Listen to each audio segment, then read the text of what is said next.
just got a text from Doug saying he can't find the link, so I'll text it to him. Get out of this mess.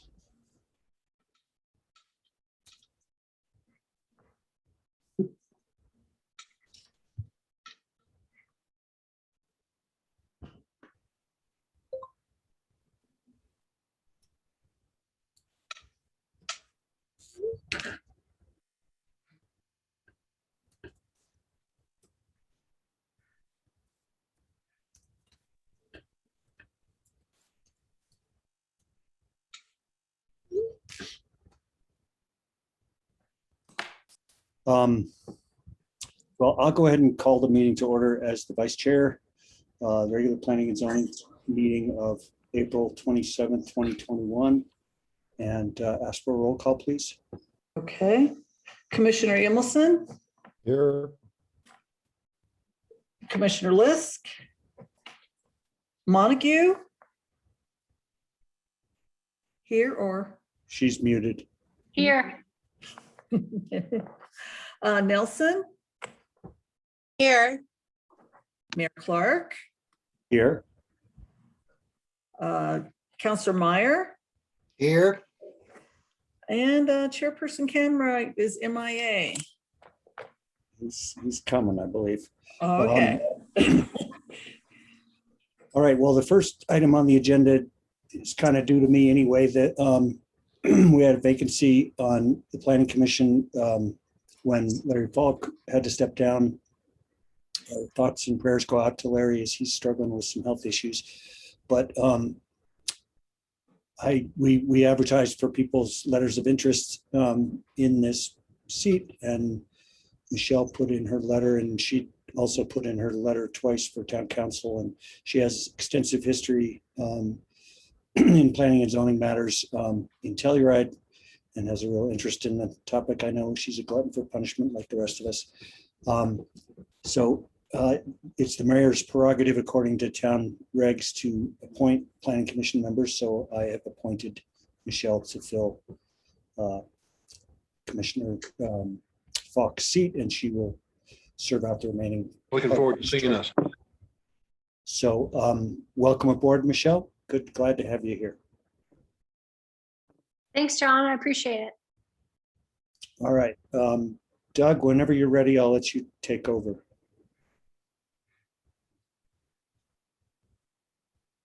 Okay. I think I'm there. Sorry about that. Okay, I'm calling the Ridgway Planning Commission meeting to order. We already called it to order and had a roll call. So Okay. we're ready for the public hearings. Okay. Item number 2, the application is variance for fence height. The location is Crab Mitchell amended subdivision. Lot 2, the address is 311 Sherman Street. Zone is general commercial GC. Applicant Adam Johnson, owners Adam and Kristen Johnson. Well, good evening. I think that's where I jump in, Chair. My name's TJ. Oh, unless we want to, I'm sorry, actually, if there's procedural things to open the public hearing, maybe we do that first. Well, you present the case. Okay. And then we'll open. Okay. Sounds good. So just this is my first time presenting to you all. So hello, TJ Duluback. I'm with Community Planning Strategies, the consultant for the town. So what we have in front of you is a fence variance. The subject property is located at 311 Sherman Street. It's also known as Lot 2 of the Crab and Mitchell amended subdivision. The property, as you mentioned, is zoned general commercial. The Ridgway Railroad Museum borders the property to the north and has an existing rail track that is used to carry passengers around the museum property. Also of note, there's a 10-foot waterline easement that runs along the west and the north property lines. The request is to allow an 8-foot fence along actually all property lines. Currently, section 641A1 of the code requires, limits the maximum height to 6 feet in all zone districts except industrial. So they're seeking a 2-foot variance to allow an 8-foot fence. The applicant has submitted all application material, hearing materials, the application fees, and the properties and requests have been notified accordingly. The analysis, the property line does sit approximately 30 feet away from the railroad track, so there is potentially an impact on that, both visual and noise. The current fence, based on the request, the current fence will be replaced with an 8-foot tall privacy fence along the north side of the property to block both the visual and the noise audible impacts of the railroad. The applicant states that 2x6 boards have been added to the existing 6-foot game fence on the north property line to create more privacy. And the applicant implies that the proposed material to build an 8-foot fence would be made of similar materials. Just talked about that. So based on the review and the assessment, staff recommends approval of the 2-foot variance to a request to allow an 8-foot fence along the north property line only. I guess I should mention that the application implies that the request is for all property lines. We, through the assessment, don't feel that that is recommended, but we do recommend approval of the 2-foot fence or recommendation of the approval of the 2-foot variance along the north property line with the following conditions. 1, the applicant shall follow provisions of Ridgway Municipal Code, section 613A8 and B3, which requires applicant to obtain a building permit to build the fence. 2, an 8-foot an 8-foot drainage easement runs along the north property line, and the construction of the privacy fence along the north side of the property should be designed and constructed in a way to allow water to drain freely. And 3, construction of the privacy fence along the north side of the property line shall not impact existing utilities. So that's all we kind of had for that. I'd be happy to answer any questions, or the applicant might want to give a presentation also. Thank you, TJ. Would the applicant like to add anything? I'm here. I just want to clarify. Adam, Oh. would you state your name and address, please, for the record? Yes, my name's Adam Johnson. My address is 311 Sherman Street, and I am the applicant for the variance. Yes, well, the most important element of this is to get this 150 feet of fence on the north property, on the north edge of the property to right for the privacy issues. And frankly, you know, we are surrounded on all 4 sides by immediately to the south of us is the medical clinic. And then if you go a little bit towards the east and south, we run into the proximity. I don't know if Grady still owns that building, but that building, help me somebody. What's the name of that building? Does anyone know? I can't remember what. Anyway, you guys know, I assume you know what building we're talking about. Yes. You know, somebody, you know, I was just going to apply for the 8-foot variance for this 150 feet that is most critical to my home.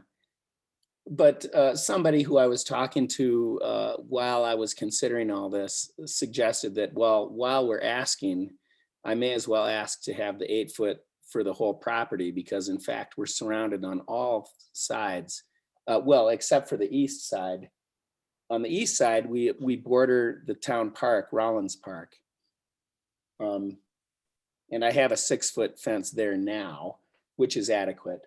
But, you know, somebody suggested to me that if I'm here and asking, I might as well ask for 8 foot all the way around, because immediately to the south is the medical clinic and the driveway and parking lot of the medical clinic. And, but there is a significant grade change. So, even if you built an 8-foot fence on my property, the grade change is so high that, even a 15-foot fence probably wouldn't add any privacy on my south border. But nonetheless, I put that in the application. But you can see, you guys who are council members, or whatever you call it, your group, you can see that I really only highlighted the 150 feet on this north edge because of the train. The rest of it was a bit of an afterthought, all things considered, just because we're surrounded by commercial interests, and heck, most of the time they're only there during business hours, and then they go away, and privacy isn't really that much of an issue elsewise. So I'd be most interested in getting this 150 feet that we have that I marked on the plat. Okay, thank you, Adam. Thank you. This is a public hearing, so at this point I will open it up for public comment. Anybody who would like to make a comment, please identify yourself by name and address. Anybody? Hopefully you know how to either just directly unmute yourself or raise your hand. Preston, it's possible for people to unmute themselves directly, right? Yes, it should be. Okay.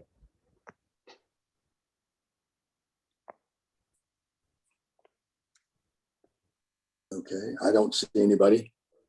So I'll close public comment. Adam, I've got a question. How long have you lived there? That site? I moved here in 1990, so that's 31 years. Okay. That was prior to the medical center Yes, before the medical center. and before Grady's building Yes. and before Second Chance. Well, Obviously, Second before the Chance river. was a grocery store. Yeah, and then the Ranching History Museum is since, That was private residence. yeah, okay.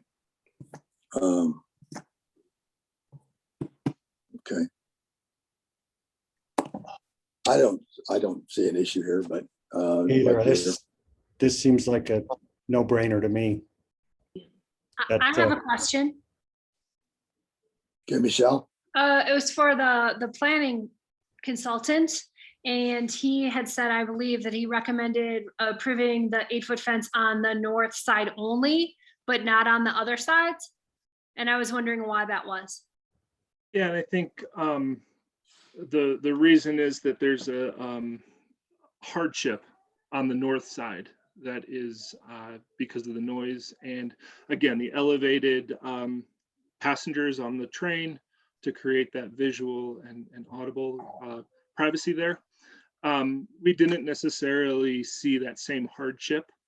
And again, I should also mention that variances have a hard bar to reach, the criteria in the code that need to be met.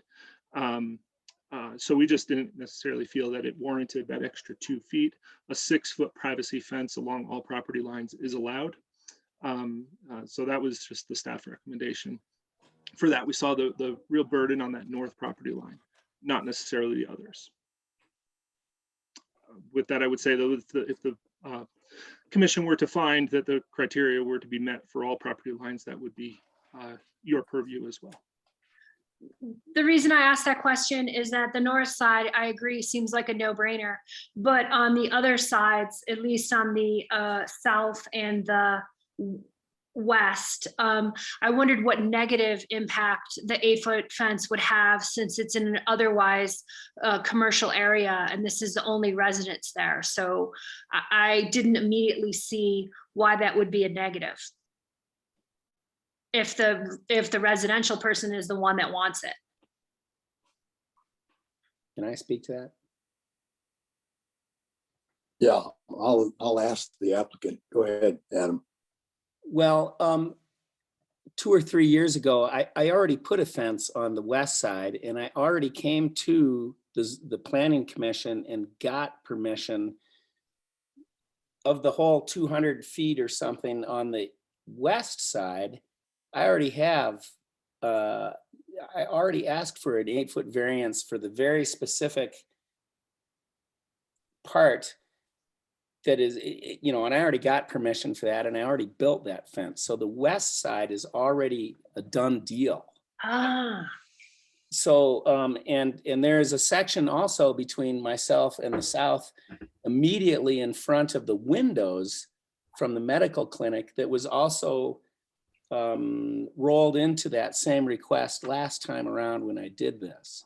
And so, like I said, the person who I talked to had this idea that said, well, you already went there once and got permission. Now you're going again, and you're only asking for 150. Why don't you just ask for everything?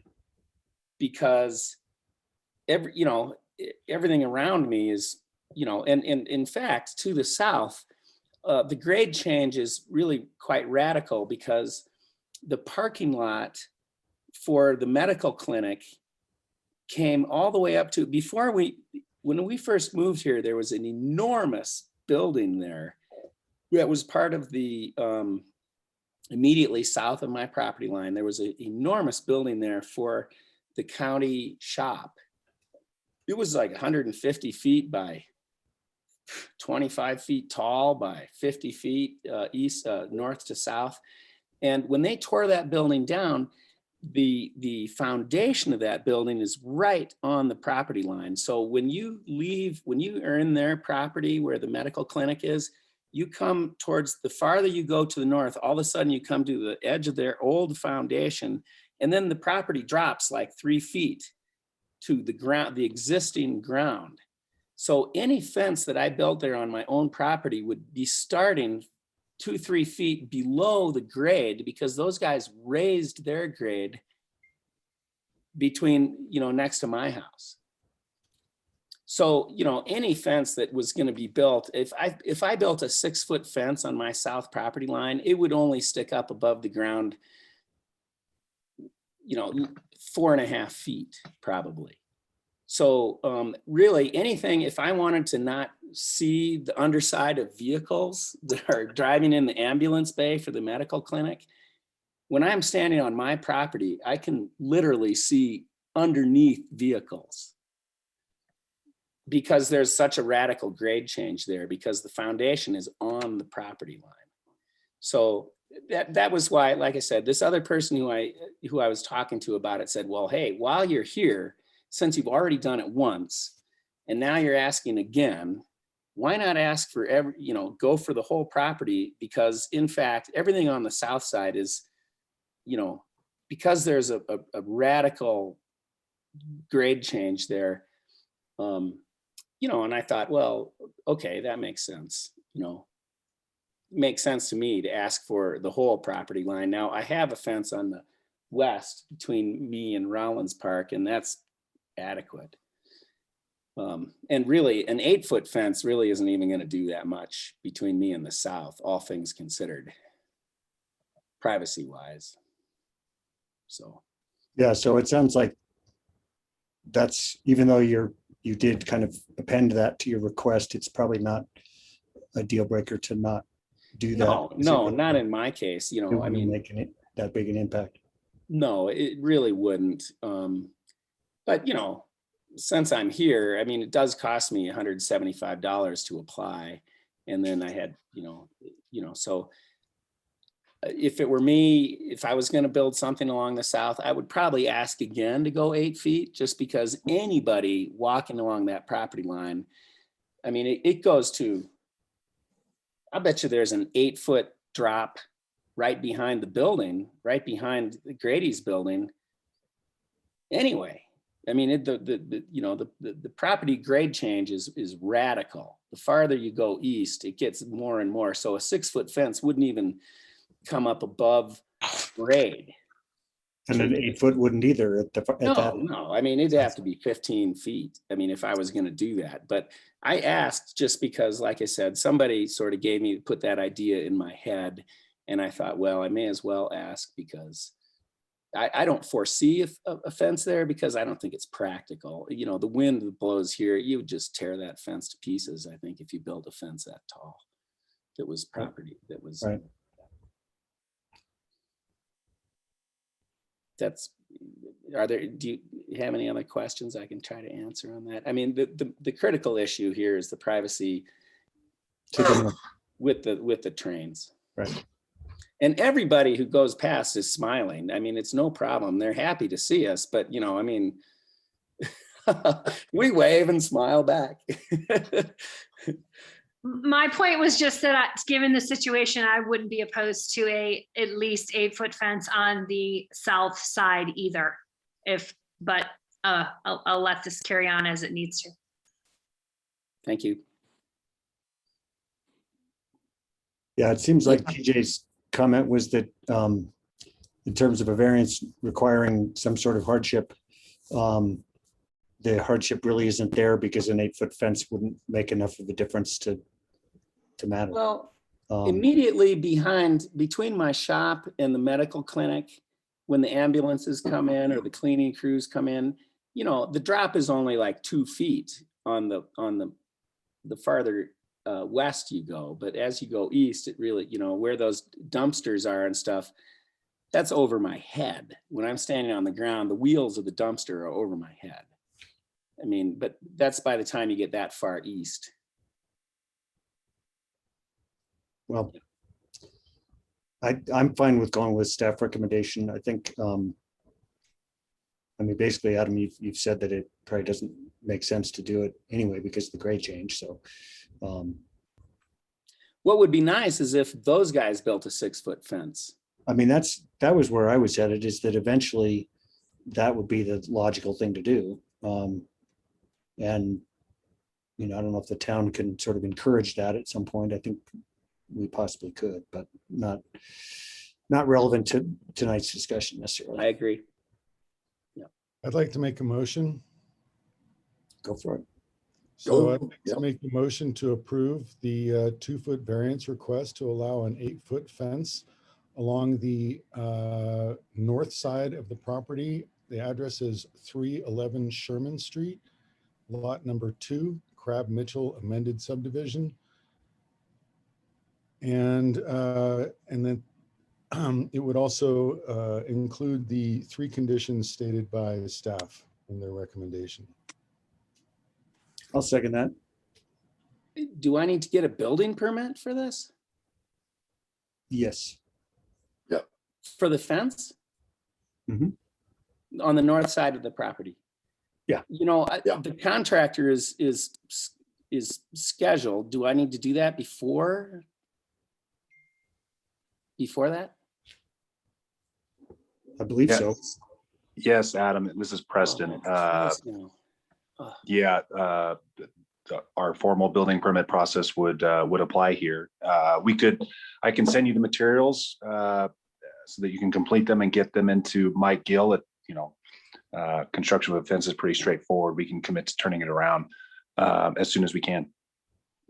Can I ask why why a building permit is required? Is it just because of the variance? Because I know that anybody else, No, if you it's build part it, of do you code. need one for a 6-foot fence also? No, but I guess it's because of the 8-foot fence. Huh. What That is if I correct. chose The to put International Building Code. Sorry, the International Building Code does require a building permit for an 8-foot fence. so do I need to cancel my contractor for the second time now for this? To get the building permit to do this? Well, Adam, all due respect, but scheduling a contractor before you've even gotten the variance approved is a little bit of a crapshoot. Well, I agree with you. I follow you. Okay, I wasn't.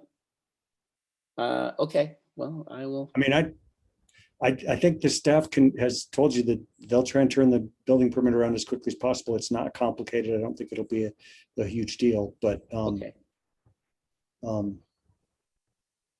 No, I respect that. I just did, it's I was a little surprised by that, but you know, in a way, I'm not surprised.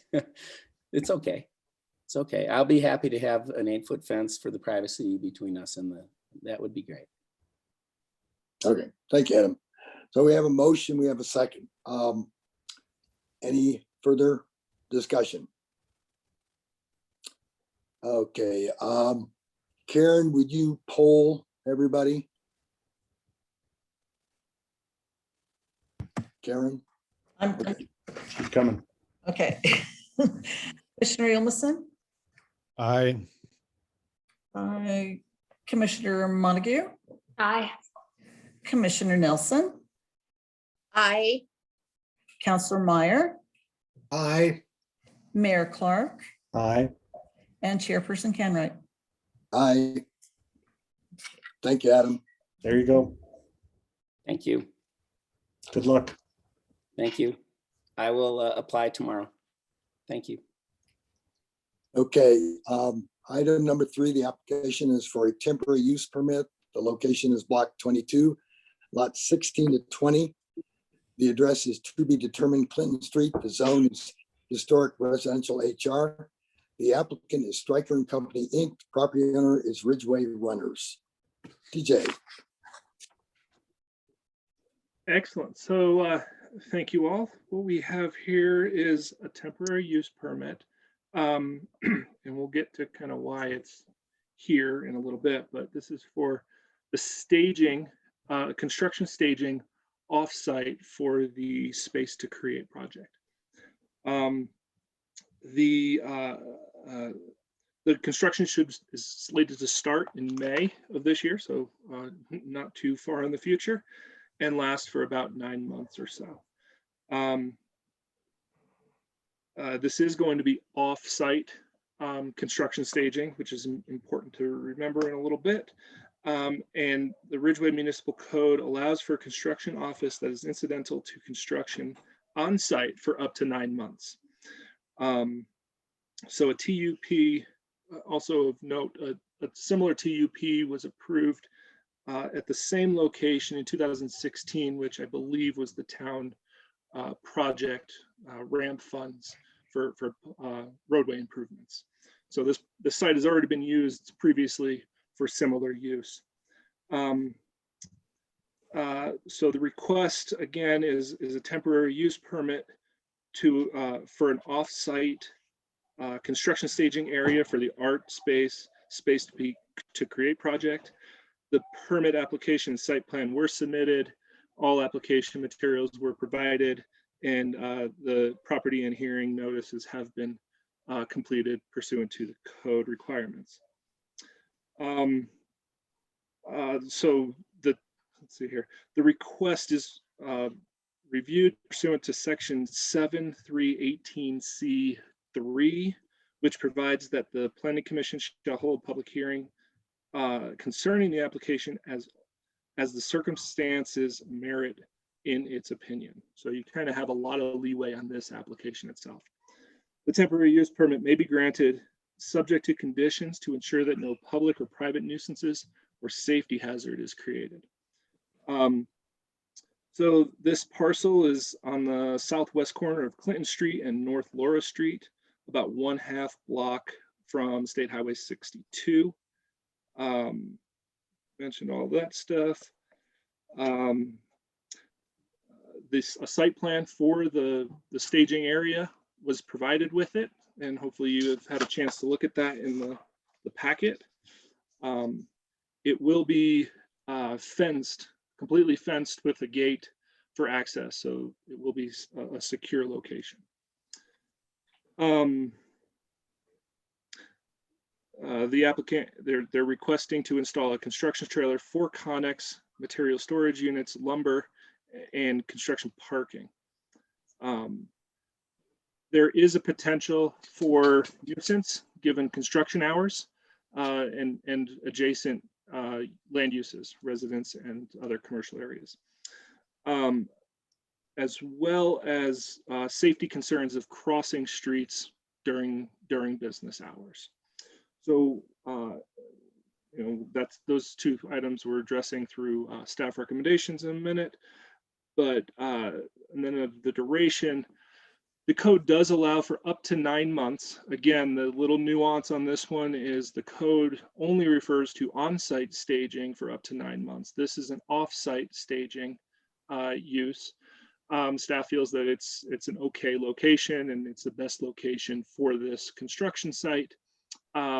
So we're okay with that, bringing it forward here, but do recommend that the permit last the 9 months and then be set to expire in January of 2022, at which point the applicant, if needed to extend, would have to resubmit for a similar permit at that time. So with that, staff recommends approval of the temporary use permit with the following conditions. 1, equipment shall not be idled between the hours of 7 p.m. and 7 a.m. So that's the overnight hours, just to be clear on that. And the applicant, 2, the applicant shall provide adequate traffic control or monitoring when equipment is moved from the construction staging site to the project site. And 3, the temporary use permit shall expire on January 31st, 2022. So that's all I had. I'd be happy to answer any questions you might have on that information. Thank you, TJ.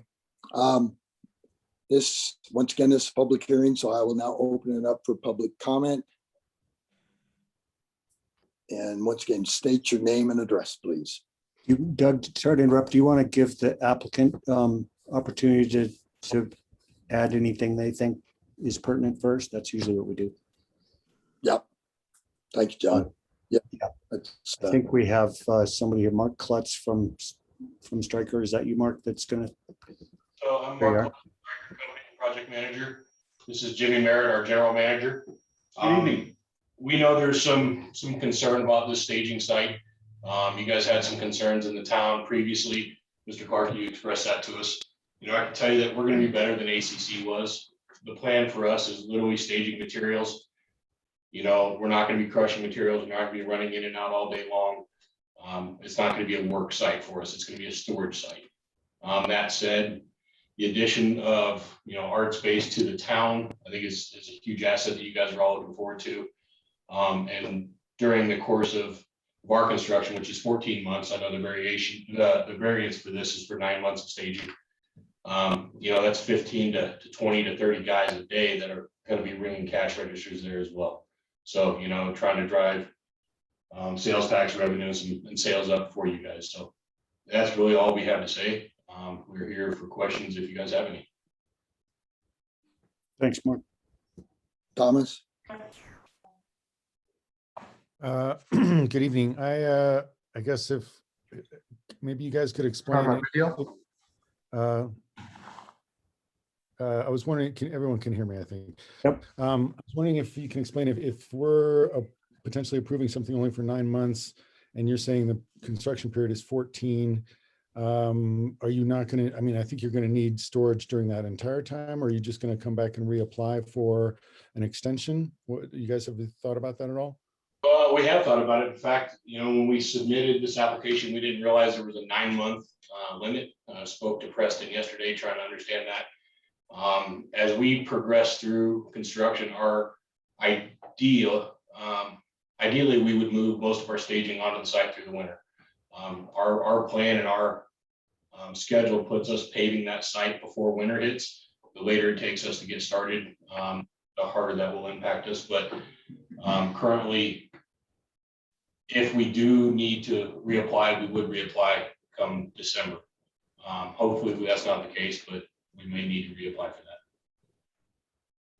So am I understanding correctly that you guys will use up the 9 months, and if you need to, you'll reapply? Otherwise, you're hoping at that point to have moved most of the needs that you have for this lot over to the actual site that you're working on.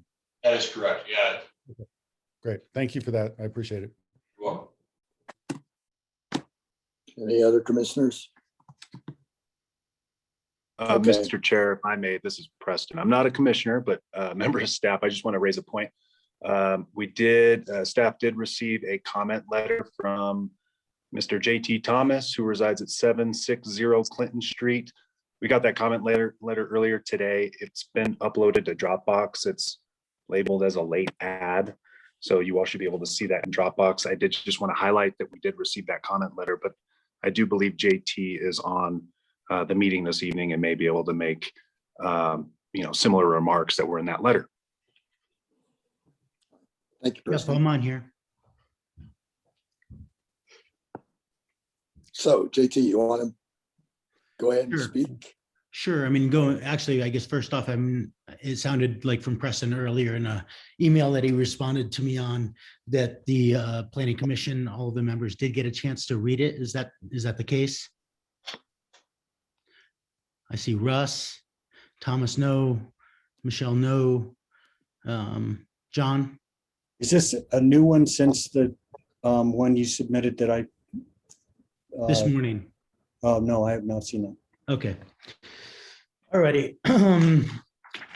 Preston, should I just go ahead and read it for the record? I think you're more than welcome to. All righty. You guys, I'm going to read this verbatim. This is what I sent you guys today. And again, this is coming specifically from me, although definitely with sentiments from my neighbors here in the historic residential area. For the official record, I am not opposed to the Space to Create project in its entirety, though I do believe it has many shortcomings and it's being located fundamentally in the wrong part of town for its long-term purpose. And if I editorialize myself, I know that this project is that far down the line. So I see the train coming. However, I am categorically opposed to the use of the historic residential lots owned by Ridgway runners for the use as a staging ground. And I am prepared to take both legal short and long-term action to prevent the town of Ridgway and the planning commission from approving the temporary use permit that's being discussed right now. If it means delay, termination, or relocation of the Space to Create project altogether, I'm prepared to do so through legal measures, of which I notified the town about in June 2020. To read it in full here, I'll add all of it. It takes a little bit of time here. I've reviewed Stryker's application and appreciate their detailed effort to establish a satisfactory staging site, and I do not take issue with their professional efforts to execute their duties per se. Their reputation is excellent, and I believe they are a correct choice of contractor for this project at this scale. However, the issue at hand is per Ridgway Municipal Code RMC 7-3-18C, the temporary use permits. And to jump forward, the permit may be granted subject to the conditions appropriate to ensure that no public or private nuisance or safety hazard will be created. And that's my statement. And then I posed 3 additional questions along with that. Specifically, number 1, as written, I mean, how can you have an industrial staging ground with no public or private nuisance or safety hazard will be created as it is written? So my second question accordingly is to override both intent and letter of the municipal code, same numbers. Does the Ridgway Planning Commission actually have the power to do so at this juncture? If so, why and how? If not, what municipal mechanism allows for said violation of the town's own code?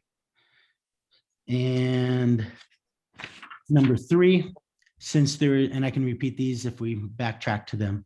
Since there is a pending contractual and financial lease agreement between Stryker, working on behalf of Art Space and Space to Create and the town of Ridgway, and with Ridgway runners, the private owners of the specified historic residential lot, where do the monies for said agreement originate from? Are they Ridgway tax dollars? If so, are the fees paid to Ridgway runners not subject to public disclosure and public consideration? So yeah, so that's a mouthful. But you know that this is my take on this is coming off the experience of the ramp project. And I appreciate the insights from you guys at Stryker there that you're not going to be functioning like the last contractors. And I really appreciate hearing directly that it's not going to be a place for processing gravel, et cetera. I hope you actually, like with and I presume you would, because I know your reputation, but the the management house or trailer, whatever goes on there. The last time they just drained their toilet and their sinks right onto the land over here, among their many messes. So there was all sorts of stuff. So you can understand why me immediately next to it am gun shy. And I bit my tongue through a lot of the last process through ramp. And I ended up having to incur restaining my house, which was brand new, my brand new recording studio, multimedia studio immediately adjacent to it. I couldn't use it that first year and a half, so I just kind of swallowed it and went forward because my windows rattled, my walls rattled all day long. And I just figured, here I am in the face of progress. And I figured after ramp went past, it would never happen again, which is what led me to author the letter last summer, originally to Shay and to Deidre, and it ultimately went on to Preston. Preston reached out to me, which I appreciate, reached out directly. We talked about it. And at that time, we had no sense that that Stryker, and at that time, I don't think the contractors were named, had any sense that they would actually propose using that as a staging ground again, either for this project or for anything else. So it came as a surprise. I think I can say it was a surprise to Preston as well. And he notified me as soon as he found out. But here we are at this juncture facing the town and your committee specifically looking at a potential variance on a historic residential lot, which was never intended for such a purpose. So Groundhog's Day, which is upsetting. So that's my long-winded address to the town there. Thank you, JT. Anybody else? How do I get on here? How do I raise my hand? How do I get in? Jack. We can hear you, Jack, but somebody's already raised their hand ahead of you, so. Okay, I'm sorry, I'm a little clumsy. This is Gigi McGowan. I raised my hand. I own the house at 749 Sherman Street and the lots right next to that at Sherman and Laura. And I just wanted to come on here and say hi to everybody and also share JT's concerns about the nuisance level with the use of the lot. Just it's right there adjacent to mine and to the house.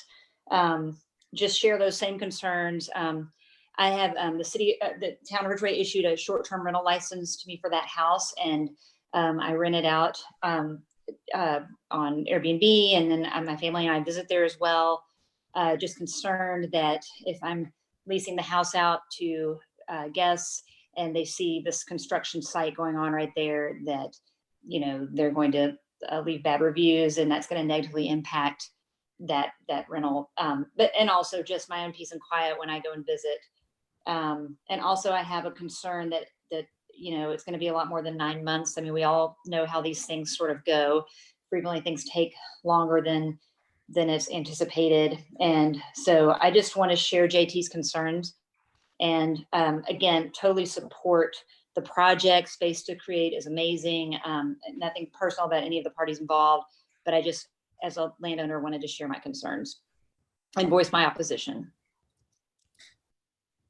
Thank you, Gigi. Jack? Team, when Jack's done, this is Jimmy with Stryker. I'd like to chime in if I could when Jack's done. Okay, Jack? Yeah, I'm here. I just want to say I'm categorically opposed to storage in historic residential or any type of commercial or construction storage. It seems almost comical that we would choose that. I mean, we have an industrial park that should be used for this service. If they're not going to process anything and don't need to be in a close proximity to the construction site, the industrial park is where this should be, not in historic residential. The last time this property was used for a staging site was just an eyesore. I consider Clinton Street, Main Street in Ridgway, much more than Sherman. And I totally agree with what JT's saying. And I think he's being very humble in this description of his impact on his property. So I agree that these people will take into consideration the previous tenants there, but this is just really the wrong location for this use. It should be in the industrial park. And that's all I got to say. Thank you, Jack. Anybody else? Stryker would like to respond. Okay. Yeah, my name is Jimmy Merritt again and I'm the general manager here at Stryker Company. Actually, a graduate of Ridgway High School back at the old location. So Ridgway has a special place in my heart. I don't disagree with the concerns that have been voiced. In Mr. Thomas, I can only apologize on behalf of contractors in general for having a staging area treated as such. I was personally involved with the construction of the Ridgway Fire Station in 2016 when the ramp project was going on. Your concerns, the concerns that have been voiced here this evening are not unfounded. And I guess the only thing I can do is just assure you that, you know, our past clients would attest that the area that we're looking to use as staging, again, is not, is more for storage, I guess, just to clarify. And Mr. Patricelli, you know, had a point of moving things to an industrial park. The advantage of the site in question is the close proximity and reduced costs and reduced travel through town with those construction materials. And so while we will have, you know, a perimeter fence, a screen perimeter fence with a locked gate, and again, the site's primarily used for material storage and a laydown area, subcontractor parking to keep them off the, you know, parking in the public areas on the streets and things of that nature. And so again, all I can do is I don't disagree with the concerns that have been voiced. And all I can do as you know, a member of the Stryker team is ensure you that that is not going to occur. And I'd be happy to give out my personal cell number, you know, in the event that we move forward, and any concerns that you have, I'd be reachable anytime. So I appreciate the council's consideration, and thank you for your time.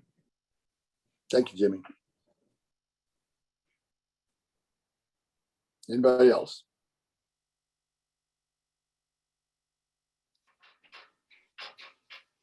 Okay, I'll close public comment. I have a question for staff. In looking around for a staging area, was there any consideration of the area north of the library? We did not review other sites other than the one that was submitted. Okay. Well, those are that, I mean, the planning consultants didn't look at it, but the staff has looked at it. Staff's talked with the Space to Create people and Stryker about that. And Jack Petroselli's point about that is that, in my opinion, creating this storage on a farther away piece of industrial property, either behind the library or in the industrial park, would just create greater impacts on everyone along the roads in between wherever it's stored and the Space to Create project. And to be really clear, what we were originally counting on when we dove into this with ArtSpace, the development partner, was they assured us that the staging could happen on the lot itself because of the way the building is laid out to cover not the entire footprint. But when the contractor got involved, they said that's not accurate. There isn't enough space to do what we need to do. So this is obviously a really tough situation. And while I have endless empathy for the neighbors, the potential impacts of this, I think the difference between the way these guys propose to do this and the way ACC did it for ramp is night and day. And really the alternative of doing it somewhere else just spreads out the impact over more of the town. And while some of the neighbors might rather see that, I don't see how anyone could argue that that's in any way, you know, rational or fair. it's got to happen somewhere, and to have it just across the street with the minimum amount of transport makes sense to me. The one thing I was thinking, if it's appropriate, Mr. Chair, looking at the site diagram in the packet, wondering if those Connex material storage units could be laid out a little differently in order to create more of a barricade for sound to the neighboring properties. I don't know how the lumber storage, the big rectangle labeled lumber storage is gonna work, but whether that will create a barricade for sound and impacts, potential nuisance. That may be the case. I don't know. And also, I don't know what the fence is proposed to look like. Is it just going to be chain link? If so, can it be the kind of chain link that has the slats inserted so that both sound and visuals are minimized? Mr. Mayor, if I could answer that for you. Yeah, go ahead. And I can actually bring up the staging plan and share that if people want to see it. I do have it handy and I can share that if that's something. Yeah, Preston probably does too. Preston, you want to share that? Or do you want Mark to do it? Either way is fine. Mark, why don't you go ahead? I've got it queued up, so this is our staging plan. You're right. So we could, we're not married to this specific layout. We could look at relocating and moving connexes to create more of a buffer around the perimeter, especially of the homes, if that's something we need to do. The fence, we were going to have a green screen on it so it blocks and obstructs view. So it's not just open chain link, but it will be chain link and it will be maintained. It'll also keep our, for lack of a better term, trash. We will have bans, things like that. We'll have that we'll be able to clean up, and we'll police, make sure that that doesn't spill off of that lot. We will have a broom on site. We brought our entrance here specifically because of the dirt road.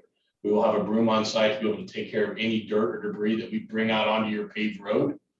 And we do plan on policing that and taking care of that daily, not weekly, not once a month, but daily. Our superintendent that is slated to be on this job is top notch, and he cares about not only his project, but safety and concerns of others.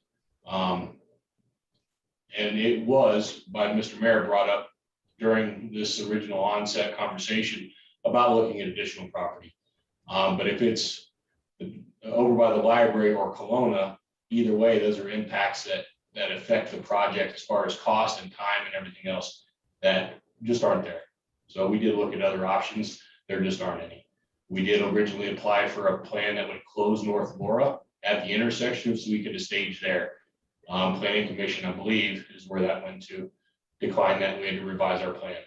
And that's where this came from. So, but we have no objections to rearranging our internal layout to make it better suit the needs of the neighborhood.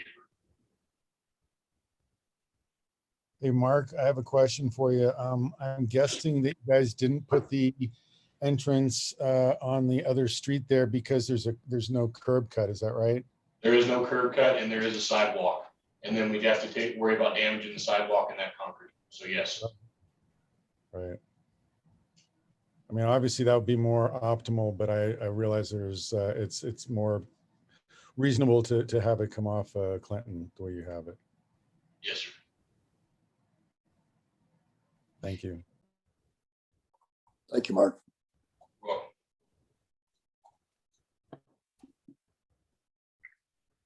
Oh, So this is Jennifer. I understand why we would want this to be used as a construction staging, as it's right across and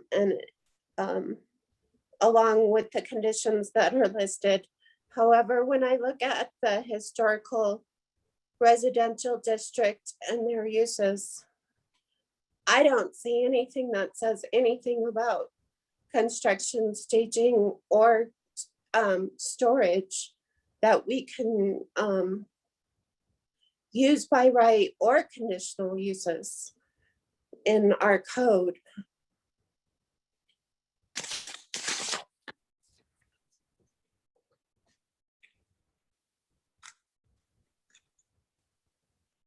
if I may, I can address that. TJ, go Yes. ahead. Sure. So yeah, when you look at your use table, you're looking at principal uses and permanent uses allowed on property. And because this is the temporary use permit, we look to that section of the code that does allow, and it says it in all districts. So actually the section that was referenced here, 7318C, the table allows for construction, office, and incidental to construction on premises in all districts, specifically for the temporary use. So for this, we're looking at a different section of the code. Okay. Good question, Jennifer. So once again, though, TJ, that is for on-site storage, right? That is correct. There is nothing in the code that prohibits or allows on-site storage, off-site storage, sorry, for construction. Yep.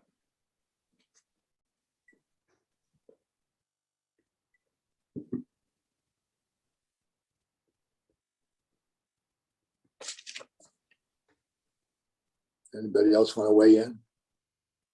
Well, I would just echo what John said. I mean, I think everyone involved here understands the circumstances. Everyone agrees about everything. I don't think there's really any question about this, but you know, when it comes down to it, this issue of proximity, you know, has merit. And I don't know, I mean, obviously it's very awkward. How do we justify one versus the other? Because sure, it'd be great if we could locate this in many other locations, but it just, you know, complicates things financially and as well as impacts more of the town, as John said.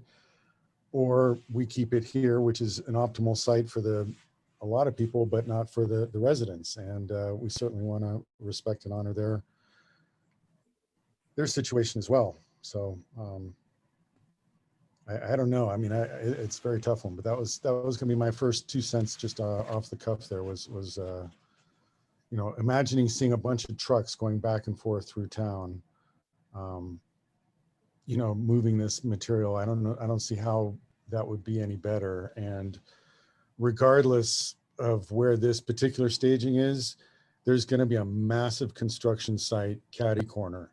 So regardless, even if that lot doesn't get used, which is desirable certainly for a lot of the tenants and residents nearby, they're still going to be impacted by the construction. So it's, you know, certainly this will be less, but it's still, there's going to be a big pink elephant hanging out there for quite a while, and it's going to impact everyone regardless. So I'm not saying one way or another, but I think everyone's presented very well, and I appreciate all the comments. I think they're all totally valid and makes this incredibly awkward and difficult. Thank you. If we could throw one more comment out. One of the things we want to make sure everybody understands, we're not going to be transporting materials back and forth all day long. That is not the case. You know, we plan on mornings, you know, around the lunchtime hour, and then in the afternoon, not even the evening. You know, we are planning on for the most part, a 4-10 work week, Monday through Thursdays down here, 10-hour days. So you guys will be there at 7 to 5:30 and then gone. Our intent is to not work unless absolutely imperative on Fridays. We know 2020 was a rough year for everybody. I know Ridgway is huge for fairs and your events on the weekends, and we're trying to stay as far away from that as we can with our work, you know, with our impacts on employee travel and parking, you know. So we are taking all that into account. We plan and execute our plans. So our materials for the morning should be there the afternoon before, and the materials we use up during the morning will be replenished around the lunchtime hour. So there should not be a lot of travel with materials in and out of the site on a constant basis, just to help people understand that. I'd like to just jump in, if you don't mind, ask a couple questions. It may help everyone else too. So obviously we all know what a construction trailer looks like. Can you describe what a Comex material storage unit looks like? A Conex, it's the large storage trailers, you know, it's kind of like comes on a container ship. Right, okay, that's fine. It's like a truck box that's just set and picked up and sat. Right. Steel And box. obviously, those are obviously end loaded, so that's why you've got them set up that way as opposed to in a row. Yes, sir, it is. And then the lumber storage is obviously just going to be, are you going to have racks there that are holding up the lumber? And It'll be bunks. It'll be bunks of 2x12s and But I think, Thomas, I think to answer your question, no, it's not a rack. There'll be units of material that are stacked on dunnage on the ground. So we're not looking at an incredible, significant height material or steel racks or anything of that nature. okay, and then so the fence that's going around, the cyclone fence, is that's 6 feet, I'm assuming, correct? Yes, sir. Correct. Okay, and I'm guessing the storage containers are probably a little taller than 6 feet, so they'll probably be a little over that, correct? yes. And then, but the lumber you think will the lumber height be around 6 feet or maybe exceed that a little bit? It might exceed it a little bit. It'll probably be in it depends on the units, how they come, but 6 foot range. You know, most of those units are 32 inches tall, give or take. So. And you're gonna probably have a forklift running back and forth. Would that be the idea? Something like that? Running back and forth, that's what I was trying to address a minute ago. It will be there. But we don't plan on it going back and forth all day. It'll be used to transport the material from the staging area to the project site. But again, at scheduled times, morning, noon, night, not a constant traffic. And I think another point of clarification, like you said, we all know what a construction project looks like. And to bring up the dirty word of the ramp project and the adverse effect of that. So that civil project is, civil construction is almost just a constant movement of material and equipment versus this vertical project, if you will. We'll get the material on site and then we're going to use that material. And then when we need to go get more. So it's not a constant barrage of trucks and machines and labor force. The intent would be to, like Mark said, we're gonna make plans to have what we need on site for the next day, that afternoon. And then, adjust accordingly as we move through the day. Thank you. I just want to throw one last thing out there. I was going to maybe ask JT if you wanted to comment on this, but if you had your chance to reconfigure this lot, even though you don't want it to be there, but let's say you had a chance to say, well, I'd rather have this close to my house or not, since these gentlemen said they'd be willing to reconfigure this, is there anything there that would actually make it any better at all if they were to reconfigure it for you? Gotcha. Can you guys hear me? Yes. Alrighty. Yeah, I was gonna raise my hand, but I couldn't seem to get the wave hand to work. As far as I looked at the layout, I've got all that printed out. I actually think, and I understand what a Conex is, and they're 8 foot height, standard height. So we're looking at, 8 foot high, 8 foot wide. I'll look at the back of those through the mesh fence, or the green material and on the chain link. I get that. I think fundamentally what I'm saying here is I don't want to play NIMBY. I'm talking about the trend that has been set up by the town of pushing through these variances to the benefit, albeit with apology, which is appreciated. But I think fundamentally, the town has now made a habit of allowing this particular lot to be used in a historic residential area. And I appreciate TJ's read on an explanation of the sections of the code that he just read off. But fundamentally, for the record, I just don't think this is the right space, right place ever, let alone here for the second time for a large project. And I think the town needs to take into consideration as we are going through this ascending boom right now, that any project like this, you need to get a whole systems design notion in your heads to think about this stuff long before we get to these junctures where variances are applied once a project's so far down the line. I can confidently say that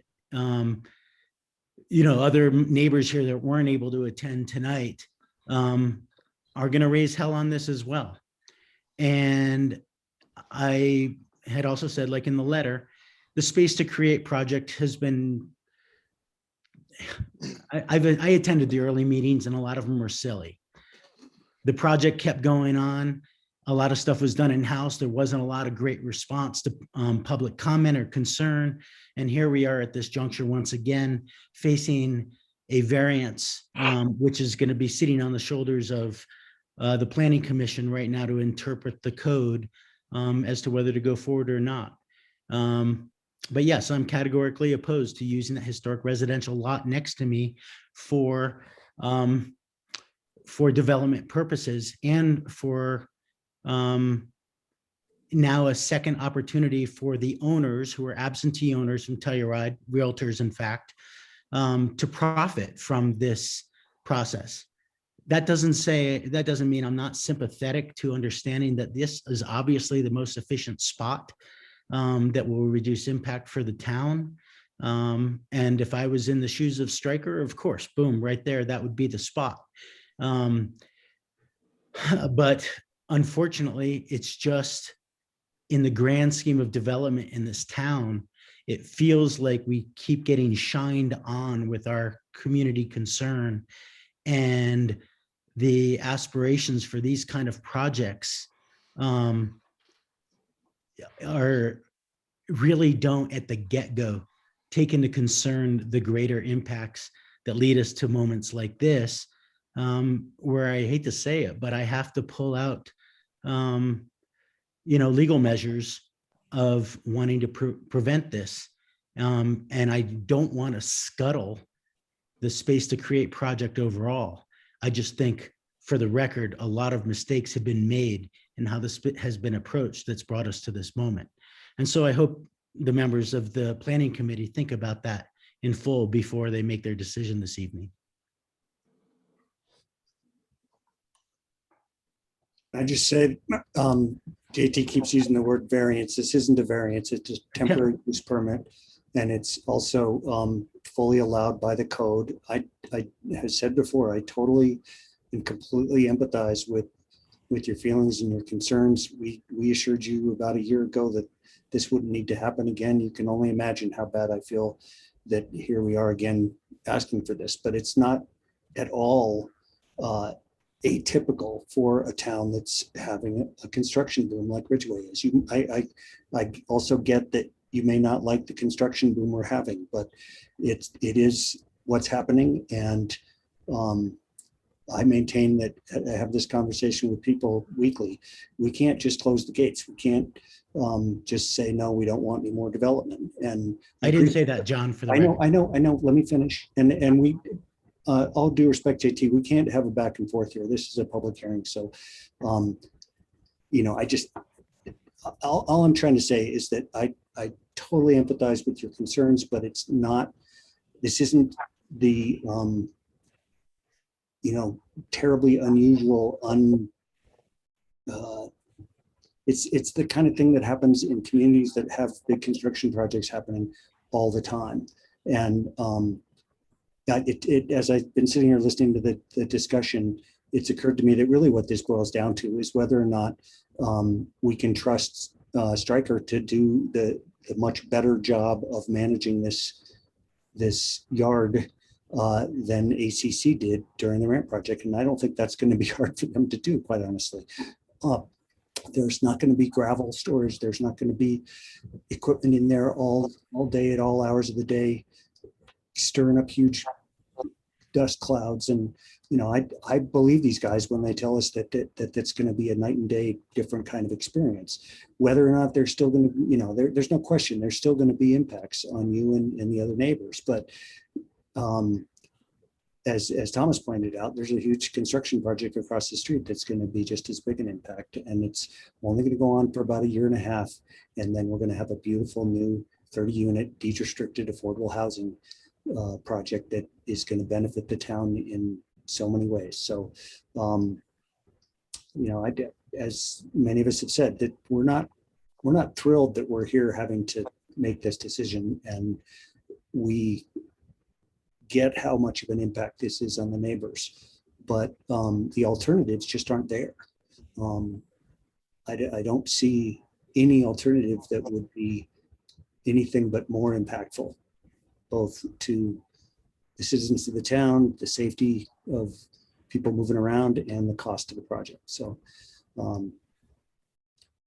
it's a tough one, but I think this is just the way things play out sometimes, unfortunately.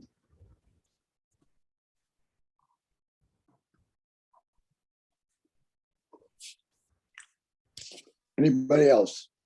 I'd like to speak. Jack, I've already closed public comment. Right.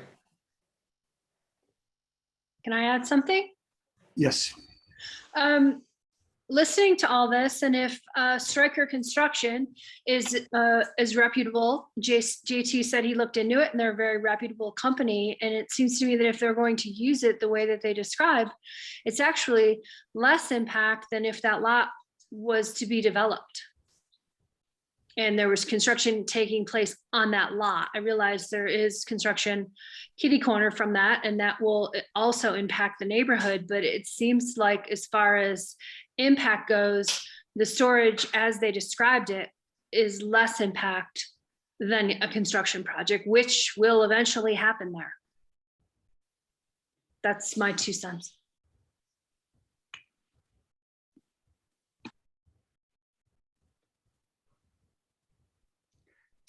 Doug, may I say one thing for the record? I know it's not public comment time. No, JT. Sorry, JT and Jack, the public hearing process in the state of Colorado is really onerous. We've already allowed more back and forth than we were supposed to, but once the chairs close the public comment section, I mean, I suppose Doug could open it back up, but it's been closed at this point.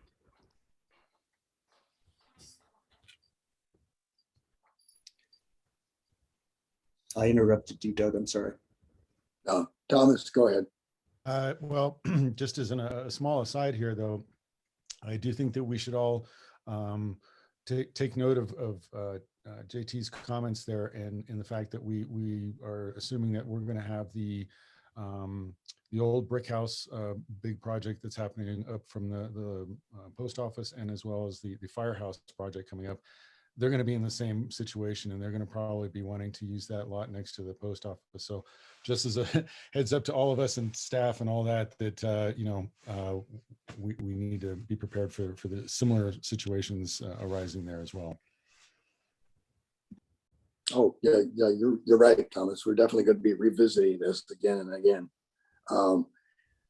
Because I see that Matt's on here, and if Matt starts up, then he's around the corner too with his. So yeah.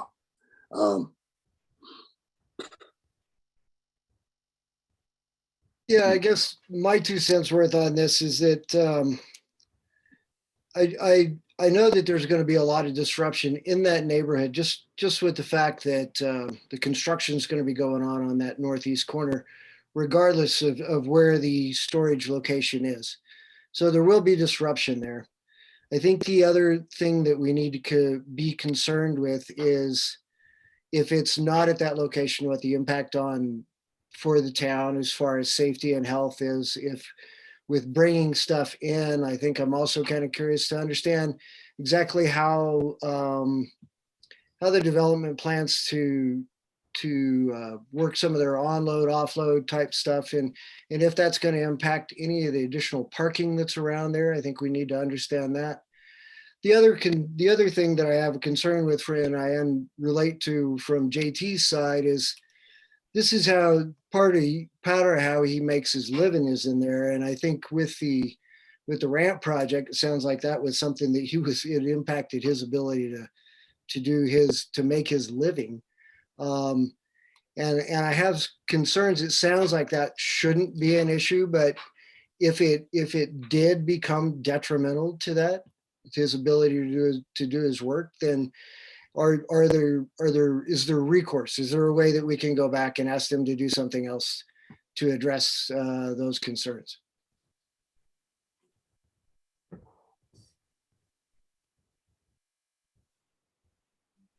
Crickets. Do you want to handle that? Yeah, I'll throw something out there Okay. that the planning commission is more than welcome to put any conditions on the temporary use permit that you deem necessary. And so if any of those conditions throughout the course of the span of the duration of the permit, it would then either be null and void, rescinded, or have to come back to planning commission or readdressed. So there are, if you're able to qualify that into something, we could put it as a condition, and that would be part of the permit as well.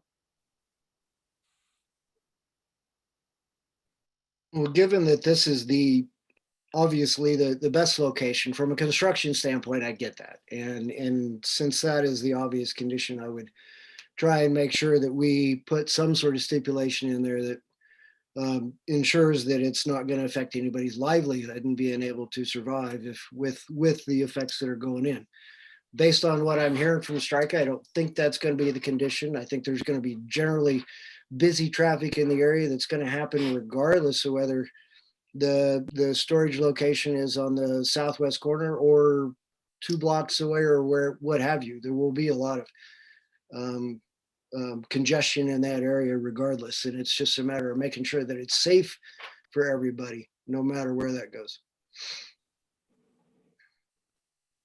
I just, thanks, Russ. That made me just realize something. So just for food for thought here for everyone, let's say we don't approve this site and Stryker needs to go and look somewhere else, which they've said is probably not necessarily feasible. And I can totally understand that.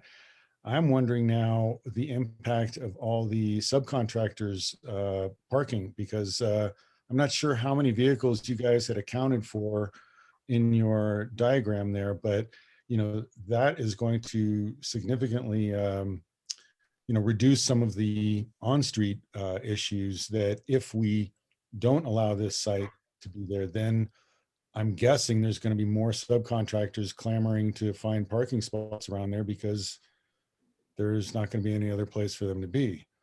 And with that, I'm also wondering, of course, this is totally impractical too, but maybe some of this could be split. Maybe it's a storage, maybe it's the construction trailer and just parking and all the storage is offsite. And that way there's a little proximity, but then it just brings up the whole other problem of moving stuff around. So that's probably not good either. Anyway, yeah, really challenging. Steve for 5.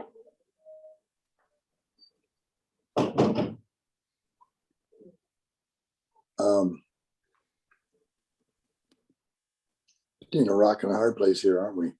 Yep. We'll be there again.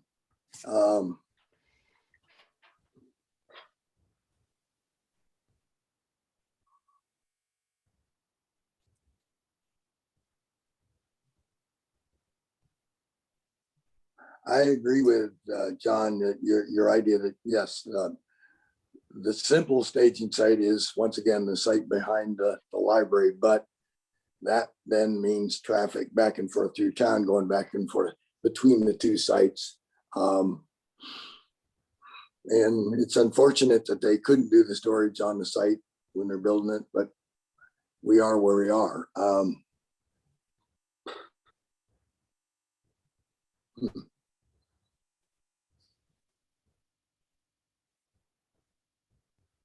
Do they plan to do some of the storage on the site? Well, I think we heard the applicant say that their goal was to get the parking area beneath the building paved before the 9 months is out, so that they could move the remainder of the storage there at 9 months and hopefully not have to renew the permit.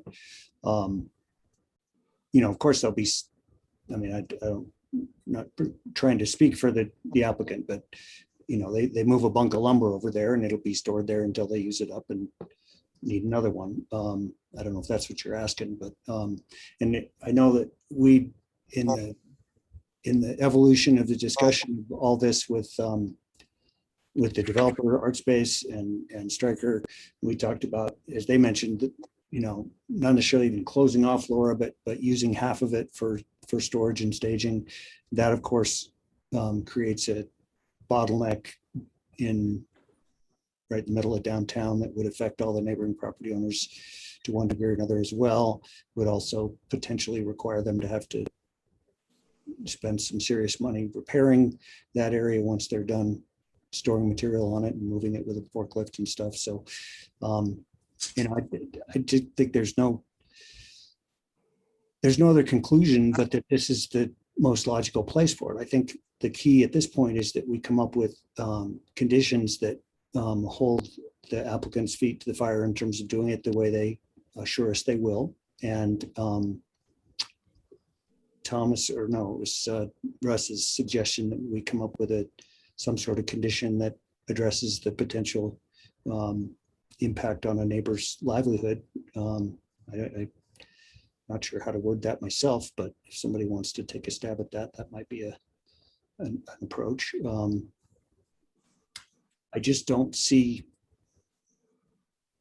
a better option, and there's nothing illegal or unethical or anything about using this lot. It's unfortunate that, it hasn't been developed yet, so it's still available to use for this purpose. It's not unusual for a big vacant lot like this to be used near a place where there's a lot of development going on.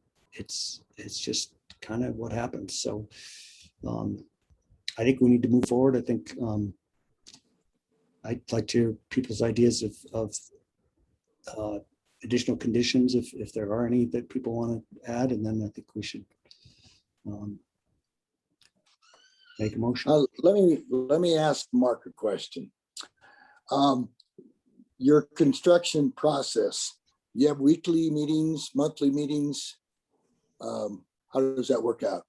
We'll have weekly subcontractor meetings with our subs on site. We will have weekly off-site via Zoom meetings with the design team and owners. So we do have multiple meetings every week, every month. How would you feel about having a representative from the neighborhood participate in your meetings? I don't know that. I really don't know how to a response for that at the moment, So having somebody come in, honestly, it presents a few other issues, liability for us on the site. They're not covered by any kind of workers' comp or anything else either. Well, no, but if they were involved on your Zoom meetings, I mean, rather than give them Jimmy's phone number, is that it's a weekly check-in for how we doing. Yeah, I think we could probably work through a process to schedule some sort of meeting, whether it be weekly or monthly, to have kind of a community outreach meeting, if that's, something to throw out. So we'd be open to that, I think. So yeah, I don't see an issue having that, like Mark hit the nail on the head, a community outreach meeting. And maybe it's every other week, and then we can, kind of update that town representative on, the scopes of work that are going to be taking place in the coming weeks, and what that potential impact looks like, and what we're looking at, what we're anticipating for traffic, for quantity of subcontractors we're anticipated to have on site, and things of that nature. I wouldn't be opposed to that. I mean, I think just communicating with the public, it's a lot easier if you know what's going to be happening. I think maybe it's easy to deal with. With it. I think a bi-weekly meeting may make more sense than a weekly meeting. Is kind of like checking the Dow Industrial every day and getting nervous about what it's doing on a daily basis versus at a macro level. But I think a bi-weekly, or no further apart than maybe a once a month update, and we get feedback from that town representative as well on, hey, we've had some concerns and we'd like to see this addressed or whatnot. The Russ's comment about the condition, to avoid negative impact on somebody's livelihood. I don't disagree with that necessarily. I would be interested in having further conversations in more detail about who would qualify what is detrimental. And I think there could be potentially a lot of ambiguity there. But the community outreach on a once a month maximum, biweekly minimum, I don't think is a bad idea. If that gives the town a level of comfort that we're performing to what we're saying we're going to perform. And to that end, through meetings with Preston and the mayor, we've had similar conversations, stuff that I know you guys have a means in place to be able to disseminate information to your town. And we've talked about that. We haven't set a final process of how that was going to occur, but we have been discussing that. Mayor Clark, correct me if I'm wrong, probably 2 or 3 months that we've talked about that as an option. It's just nothing has been finalized.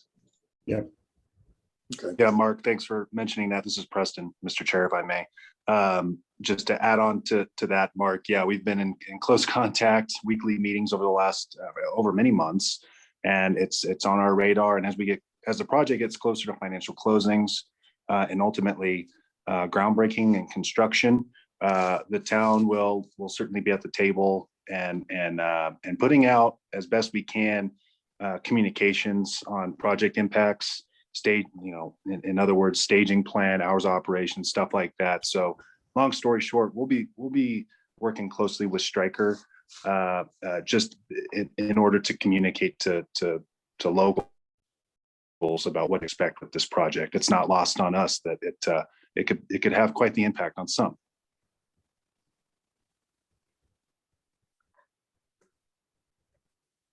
Thank you. Doug, if I can just jump Yeah. in. I would love to move forward on this, but I wanted to go by one other thing. I'd asked JT earlier, but I understand it's not open to public comment, but when you're asking about maybe coming up with some good conditions, I still would like to find out if anyone involved here has any thoughts on if there was a way that we could reconfigure this lot so that it would, reduce whatever impact there is. I would love to hear it because I'm not sure what that might be. And if, would JT rather look at the end of those COMEX things, or would he rather look at the back end of a bunch of lumber, or would he rather have a bunch of vehicular, subcontractors, trucks being near his fence line? I don't know, but that would be something that if we knew what that might be, we could say, okay, maybe we don't have to have that as a condition. Maybe that's something that can be worked out with Stryker later on, but that was certainly, one thought I had.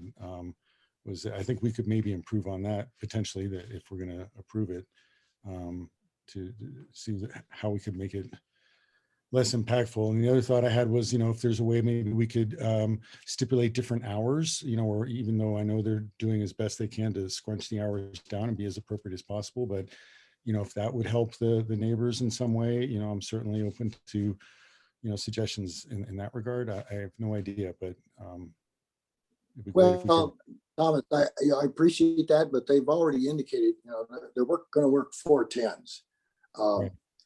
And we do have a recommended condition in there about the idling vehicles, because I know that was a serious problem before.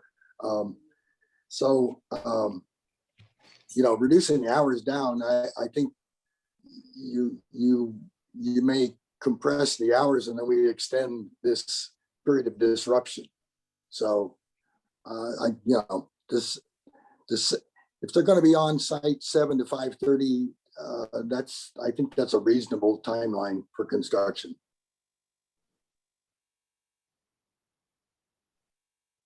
Anybody else? I just wanted to bring up, I'm good with approving this and going forward and possibly adding conditions.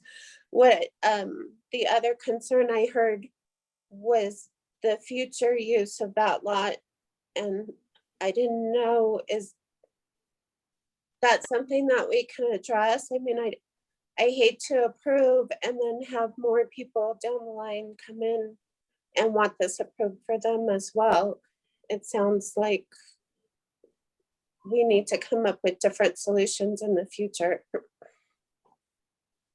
Well, we can't, that would be a takings to say that they can't do this again. They own that property. They can negotiate with anybody that wants to talk to them about using it. We can't restrict that unless we change the townwide ordinance on where you can do temporary use permits, and I can't imagine how we do that. And I understand the concerns, but I think Michelle had a really good point that the construction of a major housing project on that property would be even more impactful. So it's complicated, but I mean, I don't see this Space to Create project right catty corner across the street. I mean, there's no more obvious place for them to ask for a staging area. And once Space to Create's done, there's not going to be anything else close enough to ask for that again in the foreseeable future that I can see. I mean, nobody's got a crystal ball, but again, we can't say you can't use this property for that. It's just not, that's not legal. John, did you guys ever negotiate with those owners that they wouldn't actually get any rental income in lieu of, kind of a contribution to the town in this? No, because we're not the ones who are negotiating the use of the leasing of the property. And I think that would be, I mean, I actually, to be real honest, I actually reached out to the owner after the ramp project to say, is there any chance you'd be willing to sell that lot to the town for us to use for affordable housing in the future? And she laughed in my face. She said, well, she basically said, are you willing to pay market value? She wasn't going to give it to us. So I'd be super surprised if she would even consider some sort of reduced rate. I'm only asking because JT brought that up and I wasn't sure the relationship I actually originally thought that was a town-owned lot and that's why it was being used this way. But now I understand it's not. So thank you for clarifying that. Yeah. It's owned by a Telluride realtor couple, Sally Puff Courtney. You've probably seen her signs all over the place.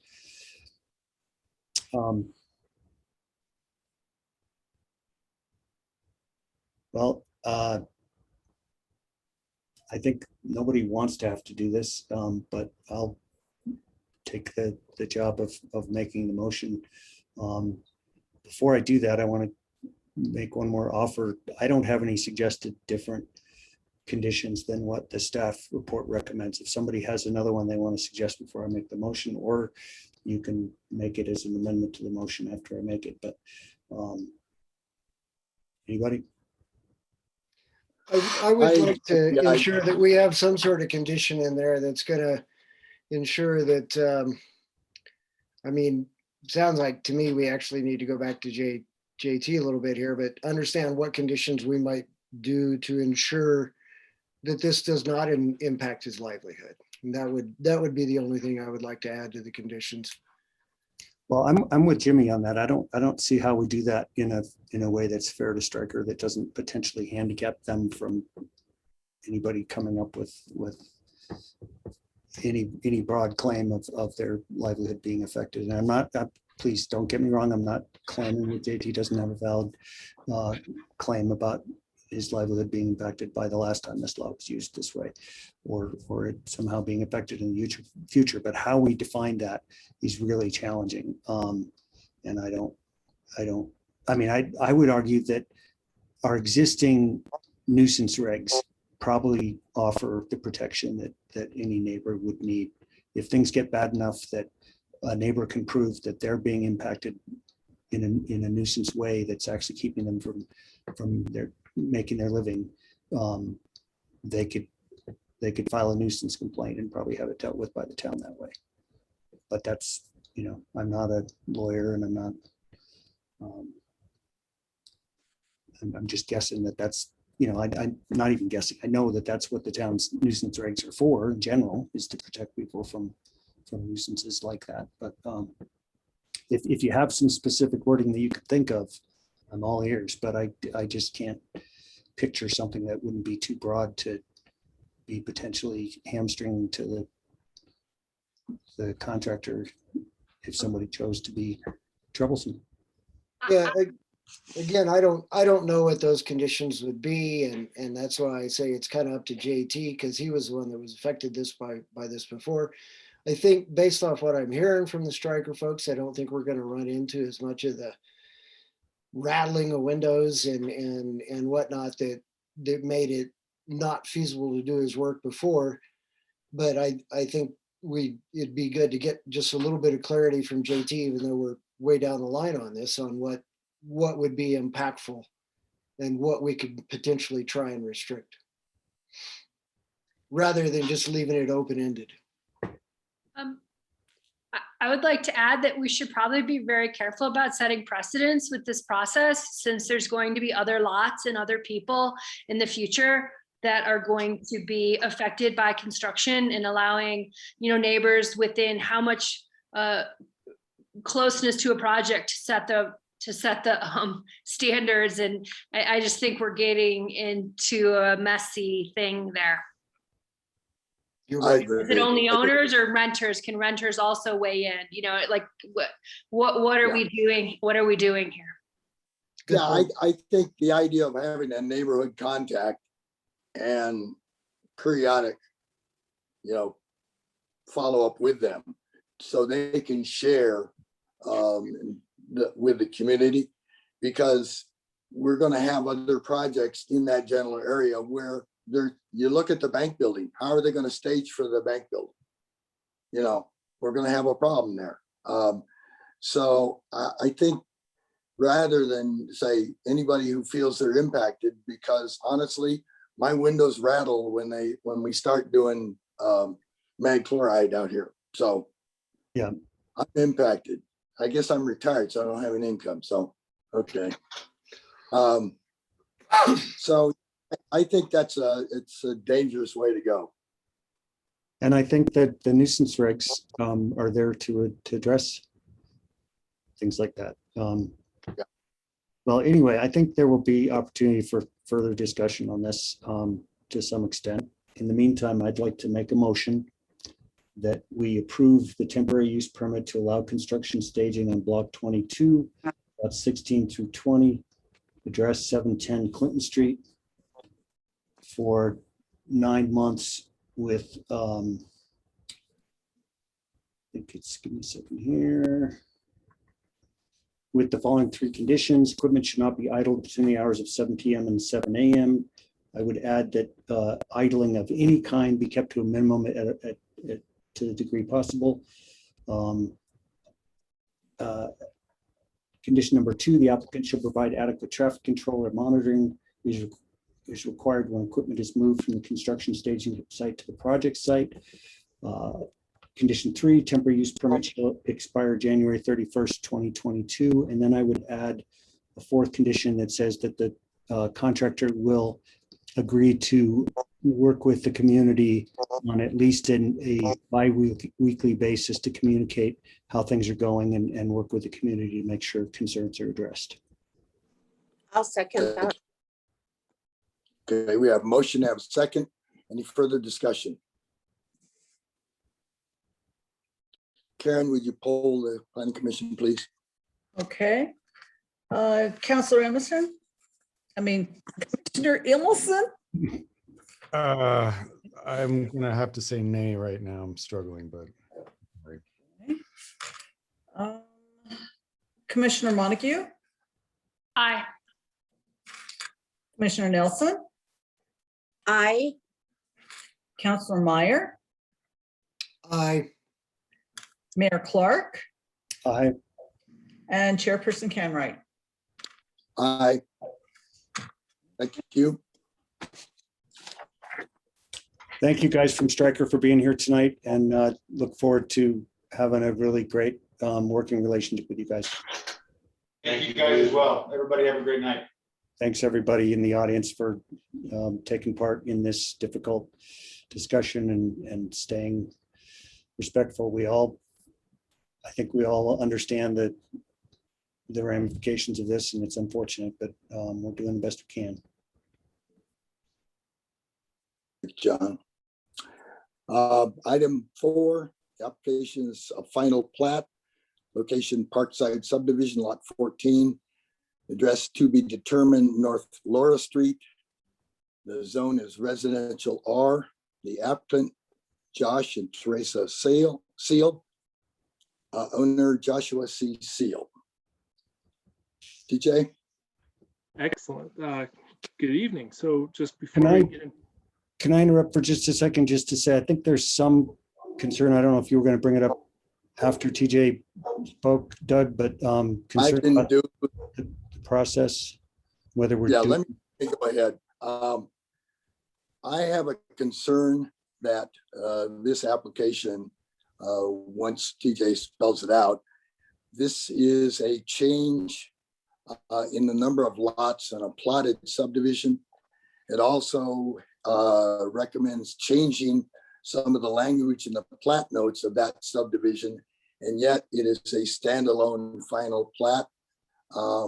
Staff is recommending this, and apparently this is prior to TJ being involved in the project. I understand that Shay made the same recommendation, but I feel that this should be a plat amendment, not a standalone final plat.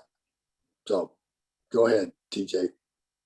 sure. Thank you, Chair. And I was actually going to kind of address that up front as well, kind of that thought process. So, but before I get into that, I do want to just mention too that we have two applications on this particular project, one being the plat, the other being a variance request.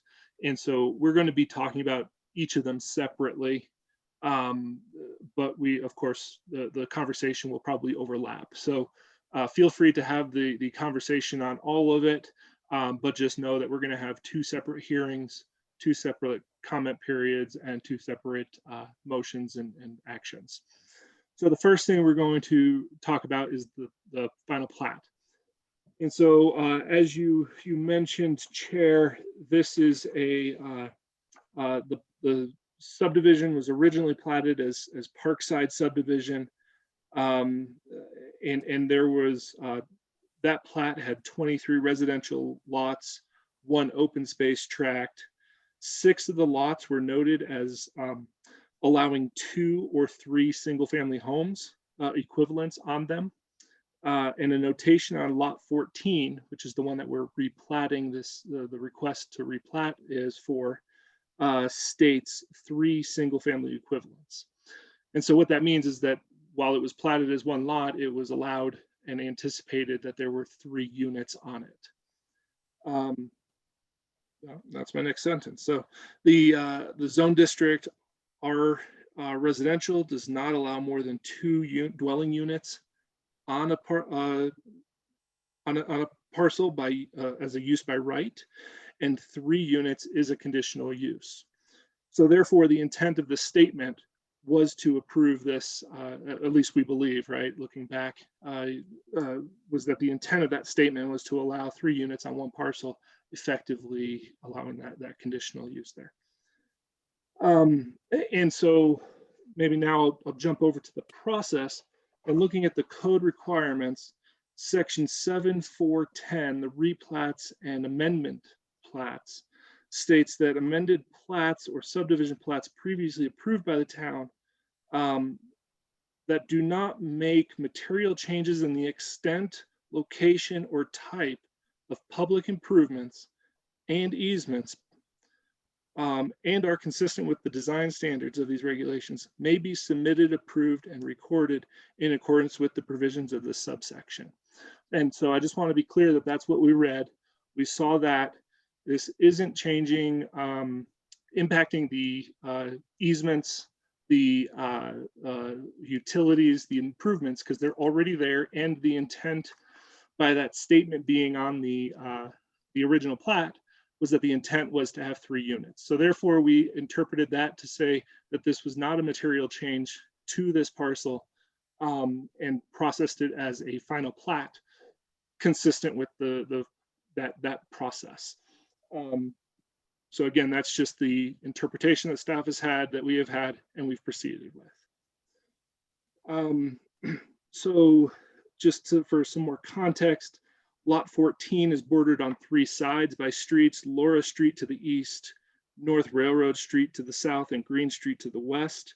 There's also a 50-foot easement along the southern property line of this lot, an irrigation easement along the western property line, and then a utility easement along the eastern property line. Lot 14 has a total lot area of 23,708 square feet. It's approximately half an acre, a little over. The minimum lot size for our district is 6,000 square feet.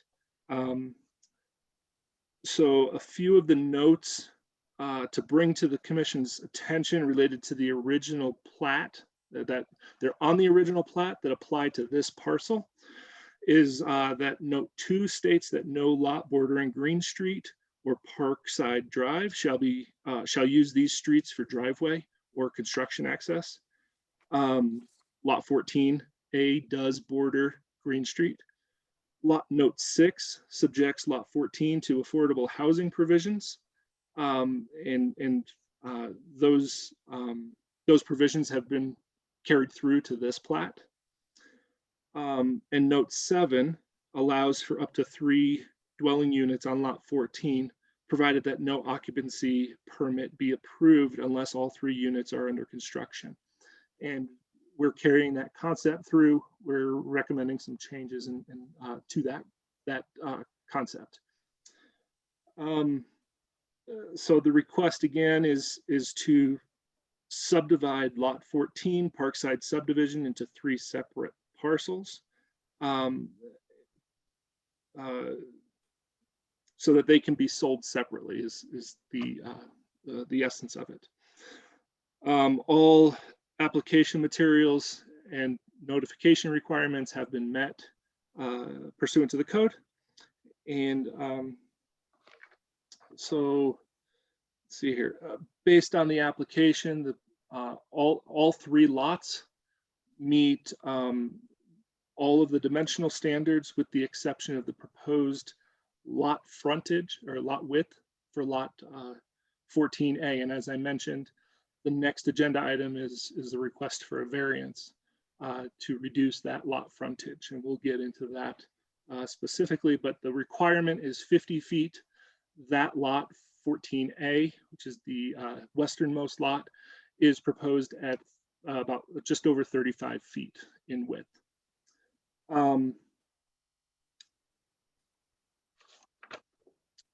So each of the 3 lots will have their own access, direct access onto North Laura Street.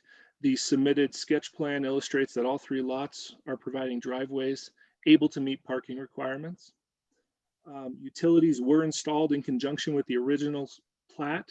Therefore, the applicant is responsible for the extension of service lines only, not the mains.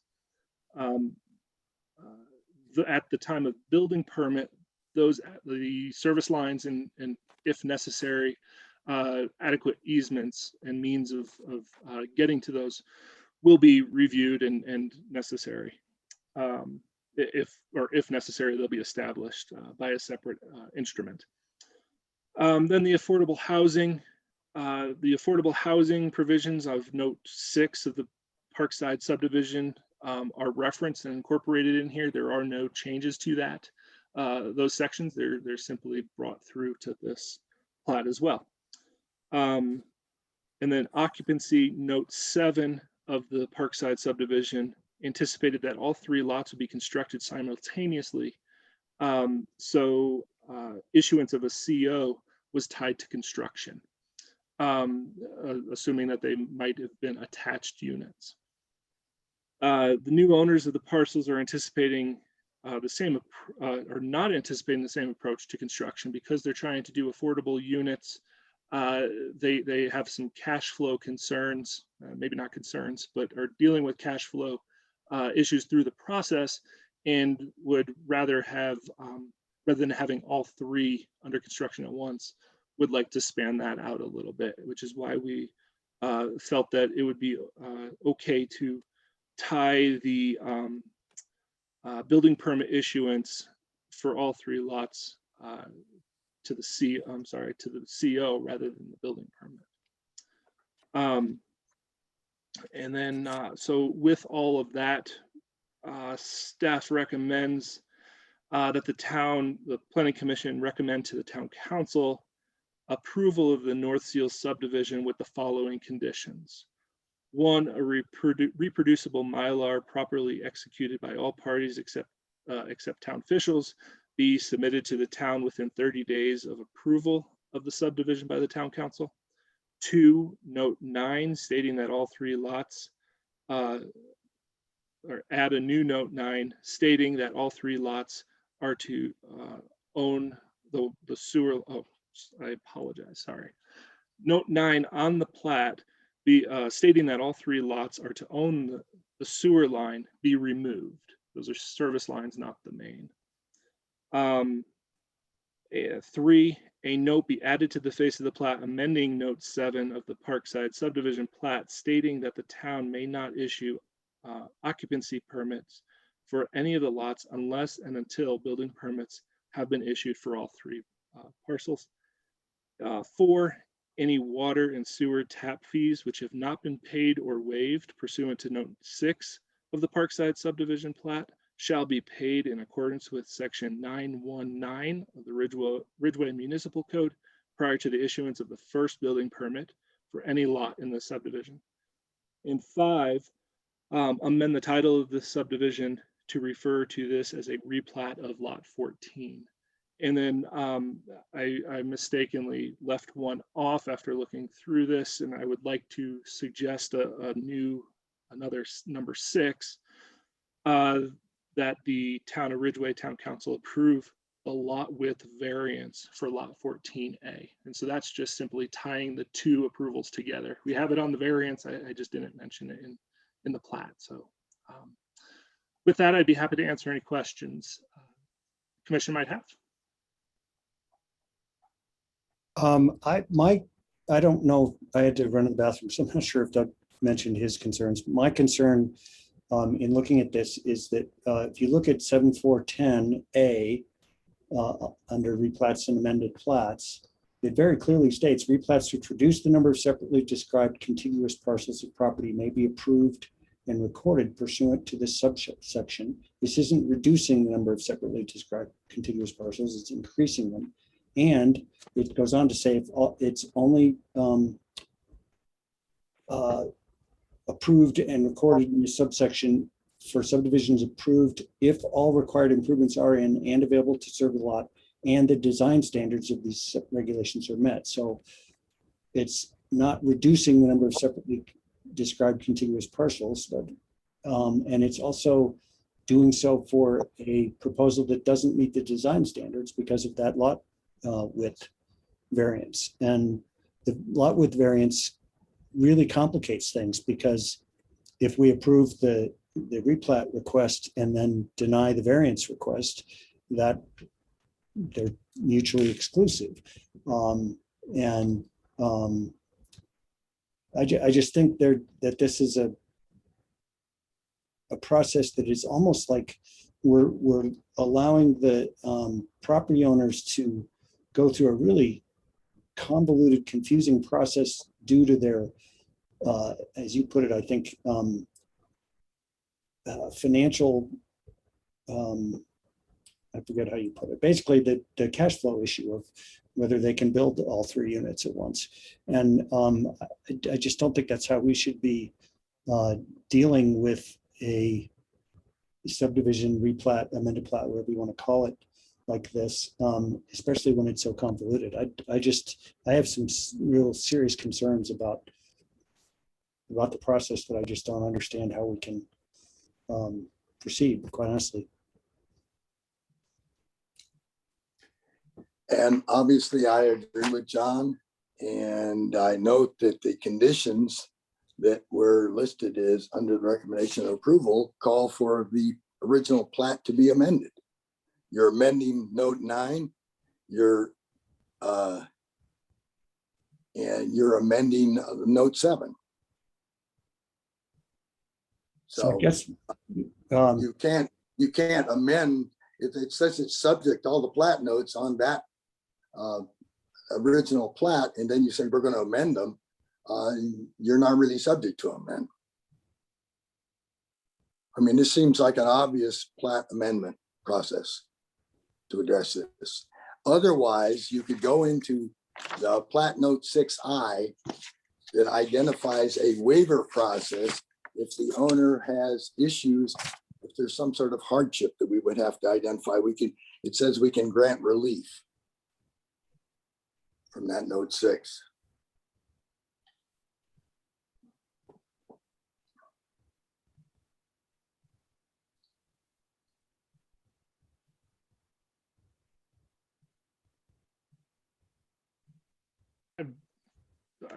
Maybe I can just ask a question, because again, I'm looking at 7410 replats and amended plats.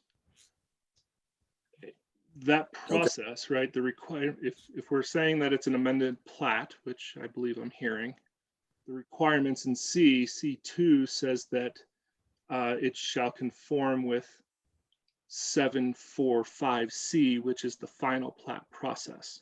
So I think I'm a little confused on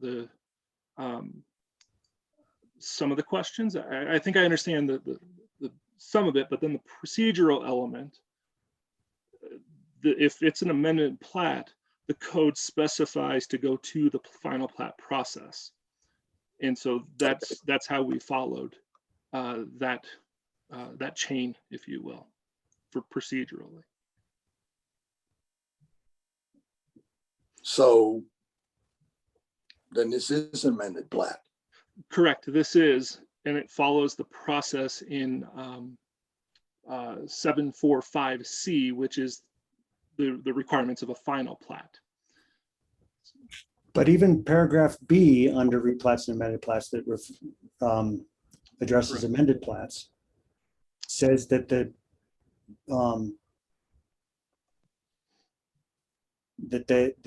they have to be, the request has to be consistent with the design standards of these regulations. I still have one of the biggest problems I have is that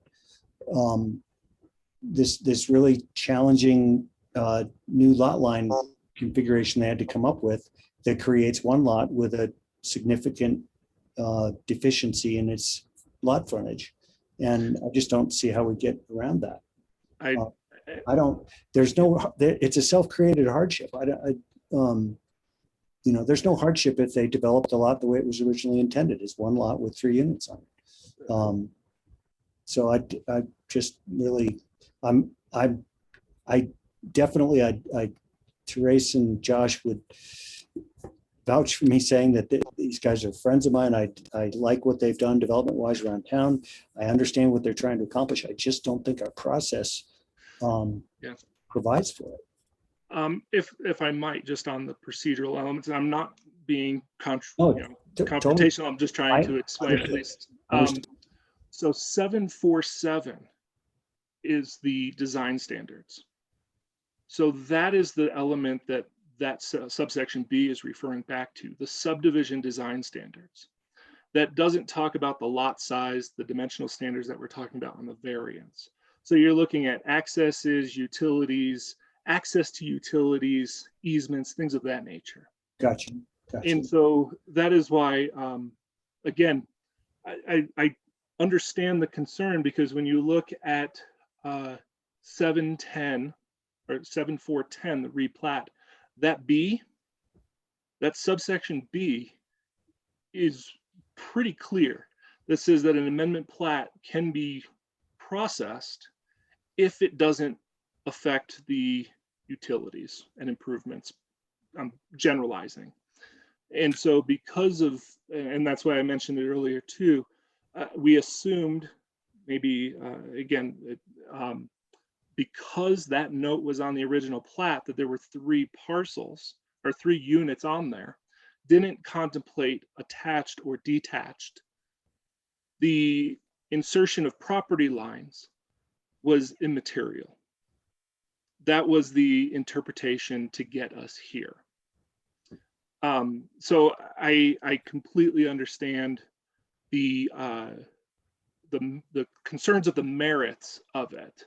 the question of process. I just wanted to be clear and lay out that process for why this was determined to be a process to follow in this case.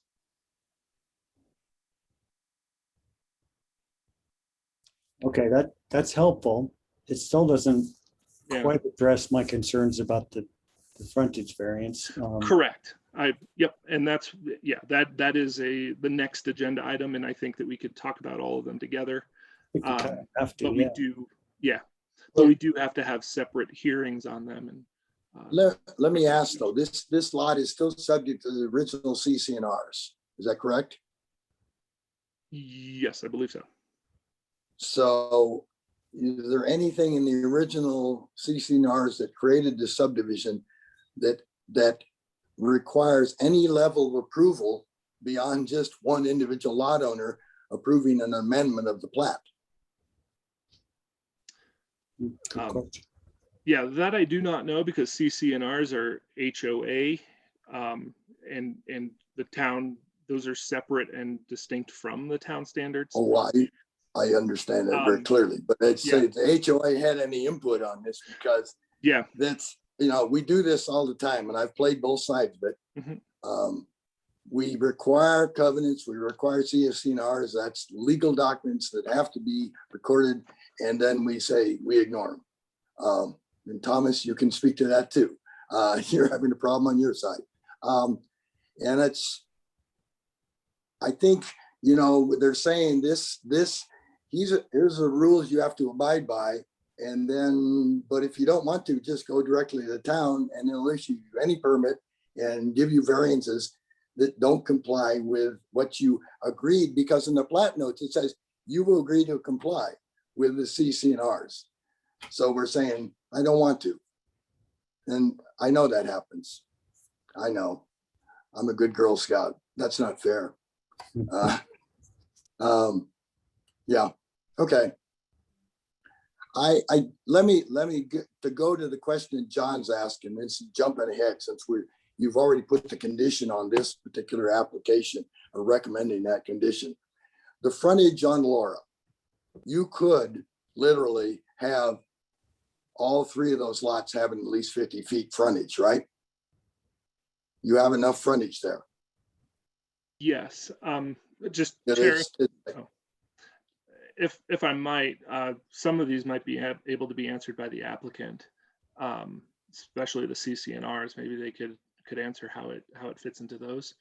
Might be good to get that perspective and then move into some of these detailed questions, if you might. Yeah, okay, all right. But I would be reluctant, since we're doing this as a standalone, to put the condition on there of approving the variance for the lot width. And then if we get there, like John says, we don't approve it, then that invalidates the condition we put on the first application. I understand what you're saying. Maybe it's wordsmithing it, but the intent would be that if one is not approved, neither are approved, right? So tying both approvals together so that you don't have a plat approved without the variance approved. Okay. Would the applicant like to add anything?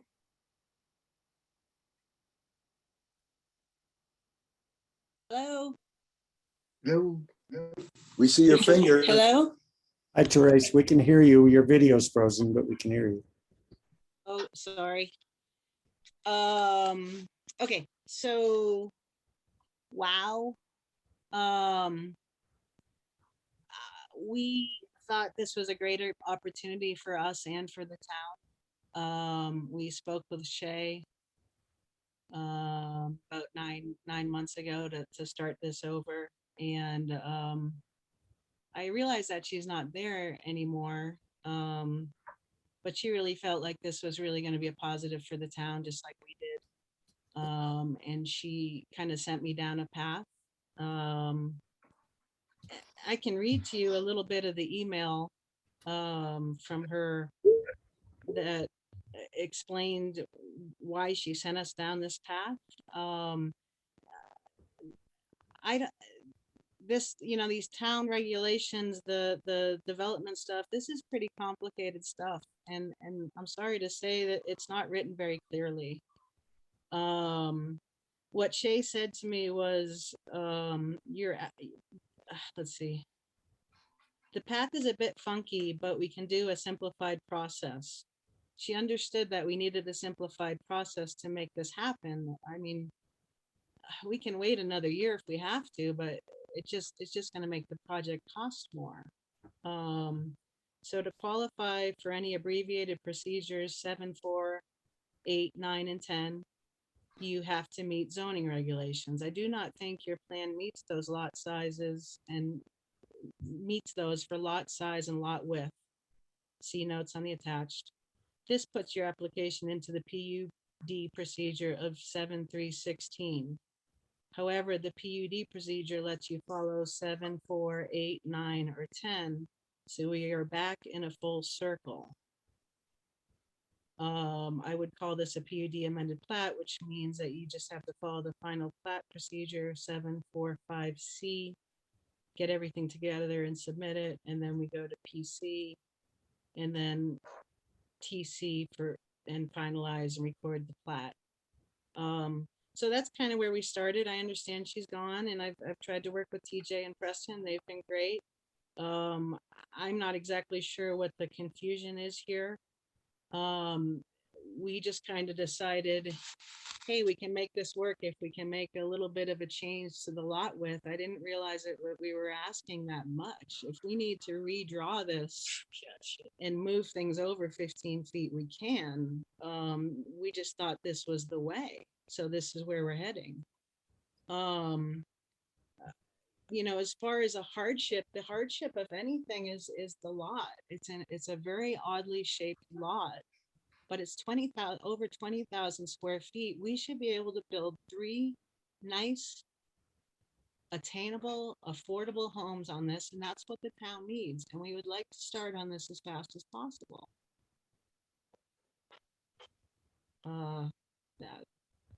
That's all I have to say for now. All right, thank you, Teresa.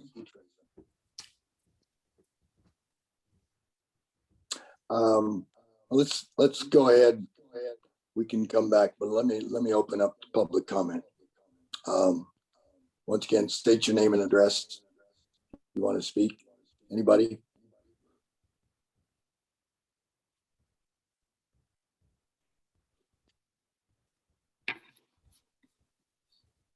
Okay, I close public comment. Jack Petroselli, did you want to make a comment? Yes, I did. Anyway, we could see the plat. Have you got 2 devices going? We're hearing an echo. Yeah, I'm hearing an echo also. I only have one device. Okay.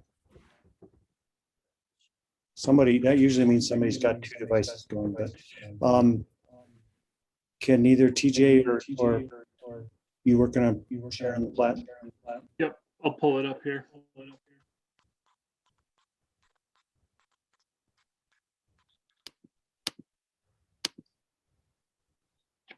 Therese, you could probably turn off your video because it's still just frozen.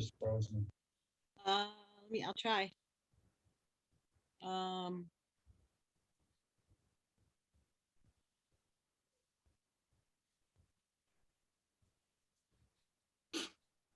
That being shared. Yeah, we can see it. Question, Jack?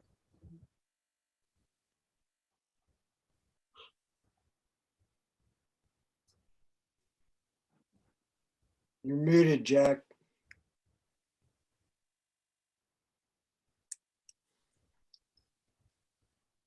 Jackie, you there?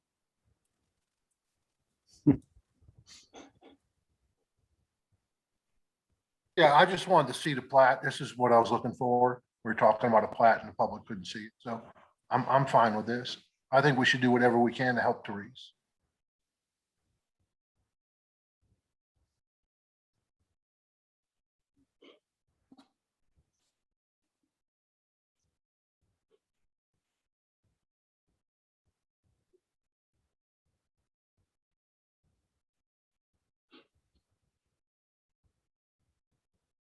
You done, Jack? Done, Jack?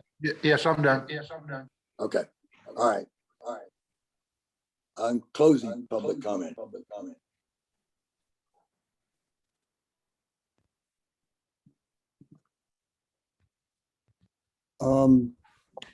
Maybe I could ask Therese to, Jack, how about you mute yourself just in case that echo's coming from you? Thank you. Thank you. Sounds like it's somebody else. Therese, is there a reason, I mean, Doug started to go down the road of saying that these lot lines that you decided on, there's enough frontage for you to have 50 feet of frontage on all three of these lots. Is it that you didn't want to make lot 14C any smaller than it already is in order to make the other two just slightly bigger and allow for more frontage? What was your thinking on ending up needing a variance? I think the variance on lot width for lot 14A, I'm sorry, I just have a problem with that. I don't see the hardship.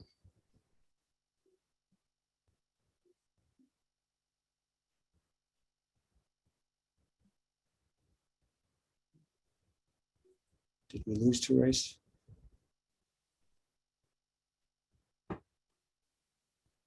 Looks like we lost her. Hello? Hello, there you are. There. Okay, can you hear me? Yep. Yep. Okay. So yeah, lot C is, well, the whole deal has a 50-foot drainage easement on the south side of the lot, which makes this really, really difficult. There's a guardrail on the southeast corner that affects the lot as well, or we would have just made the access right there. Our vision was for lot C to have a pretty small house on it. So that's why we kind of made it the tightest lot. And we wanted to create parking because I know that's an issue too. So, you know, this house, as we have drawn, I know that we're not talking, you know, about the size of the houses at this point. Really, this is only like a 600 square foot house. We're just trying to create something to give someone a home. I didn't realize that this was going to come up, so we just tried to design the best lot we could.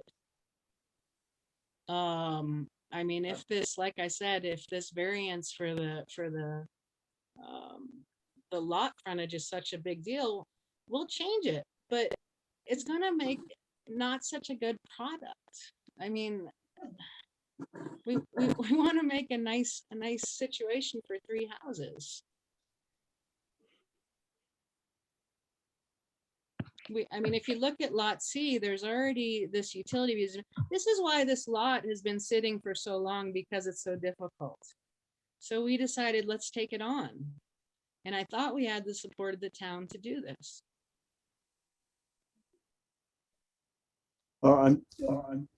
I'm sorry you feel like you don't have the support of the town. I think we're just trying to deal with, we have a set of ordinances and regulations and criteria we have to deal with.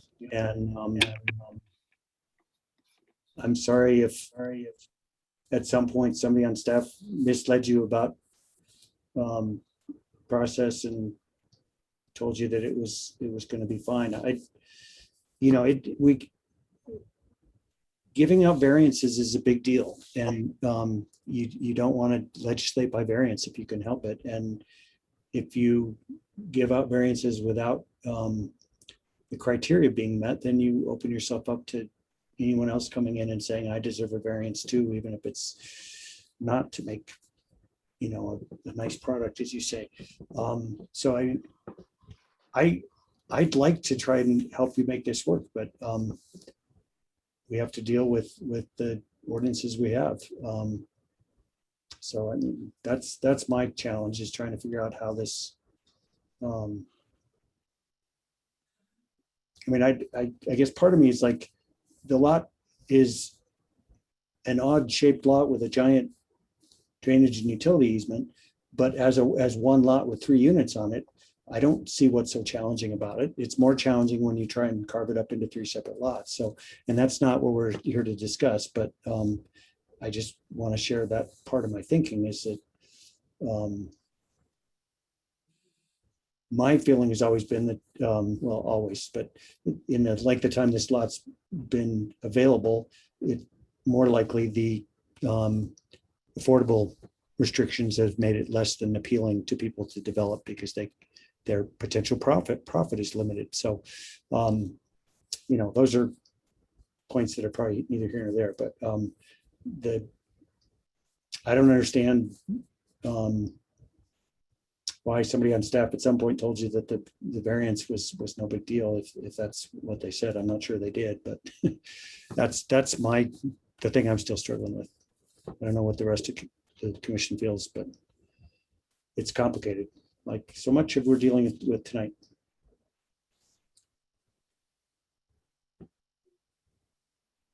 Implied to me from 3 different staff members that if this wasn't such a big deal, we're only asking for 1 variance. At one point, we considered, wow, should we ask for a couple different variances? And when we decided, well, that really only 1 variance is required, that it seemed like it was smooth sailing and we'll just go through this process. I've been to quite a few meetings, and I thought that at one point that there was discussion that the variance process should be simplified, that it was too complicated and too slow. Isn't that the direction we were going? No, I think you misunderstood. I think what has been discussed a couple times at P&Z in the last year or so is that if we keep getting variance requests for the same issue, and in my recollection, it was the minor height. When I say minor, several feet of height variance that we've granted on a couple of projects, that maybe that shouldn't be the regulation.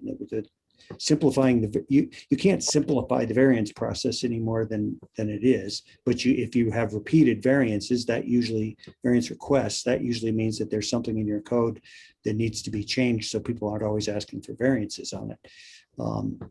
That's my recollection of the discussion. Yeah, I agree with John, because I think it was roof slope kept coming up because we kept having variances applied for 2.5 and 12 as opposed to the required 3. And that to me is something, because it has, you further on into it, you can give them approval if it appears it meets the character of the neighborhood. So who's going to measure what 6 inches and 12 is going to do in terms of slope? So yeah, I think it wasn't to simplify the process, it was get some of the stuff out of the variance process. And I'm not sure, I don't mean to dominate discussion here. Does anybody else want to weigh in on this? On the commission? Well, if I may just jump in, I wanted to ask a couple quick questions. I don't know, I mean, if we're in discussion now or if we're still open with comments from the public? No, he closed public comment. Okay, all right. So, I apologize if I'm saying something that has already been said and I missed it. But one of the first things I just wanted to find out is, so originally this was 1 lot, and it could have had 3 units on that 1 lot. And so that would be a triplex. It would be allowed to have a triplex. Or 3 single family, I believe. Yes, or 1 single family, sure. Right. But so now what the applicant wants to do is, instead of having 1 triplex, they would like to have 3 separate units. I'm assuming I'm correct on that. The next question in regard to that was, I see the 5-foot setbacks. Is that something that's actually already been approved or allowed? Isn't that supposed to be 8 feet? I believe we've changed our setbacks in the last land use update. Okay, I'm sorry, I didn't realize. I wasn't sure if this was something specific to this subdivision that they allowed that, but this is similar to what we had up there at above Solar Ranch. What is that? What's that? La Ranch. Yeah, La Ranch, right? Where we've changed the setbacks town-wide with the most recent. Okay. All right. So then then this is acceptable. That's not an additional request. Okay. All right. Well, I think this is an equally awkward situation. And of course, I think, speaking for myself and I think also everyone else on the commission, we definitely want to encourage and promote this type of project. So we certainly want to work, with the applicant to make it happen. But of course, we have, things that we have to follow to make it suitable for everyone involved and all the rules we have to follow. But I kind of want to believe, without knowing any of the details and history on this, that there could be some minor tweaking here that could allow some of this issues to go away. But of course, that's not up to us to design that. So I don't know. Those are just some thoughts that I had off the top of my head at the moment. Thank you. Thomas, the point that I was making, that the plat notes that were modifying, there was clear intent of the planning commission, and they state their intent that this thing is going to be built. All three will be under construction before any CFO is issued. So there was an assumption of this is how we want this to proceed. So we're being asked to change that, irregardless of the lot width. So that's a separate issue.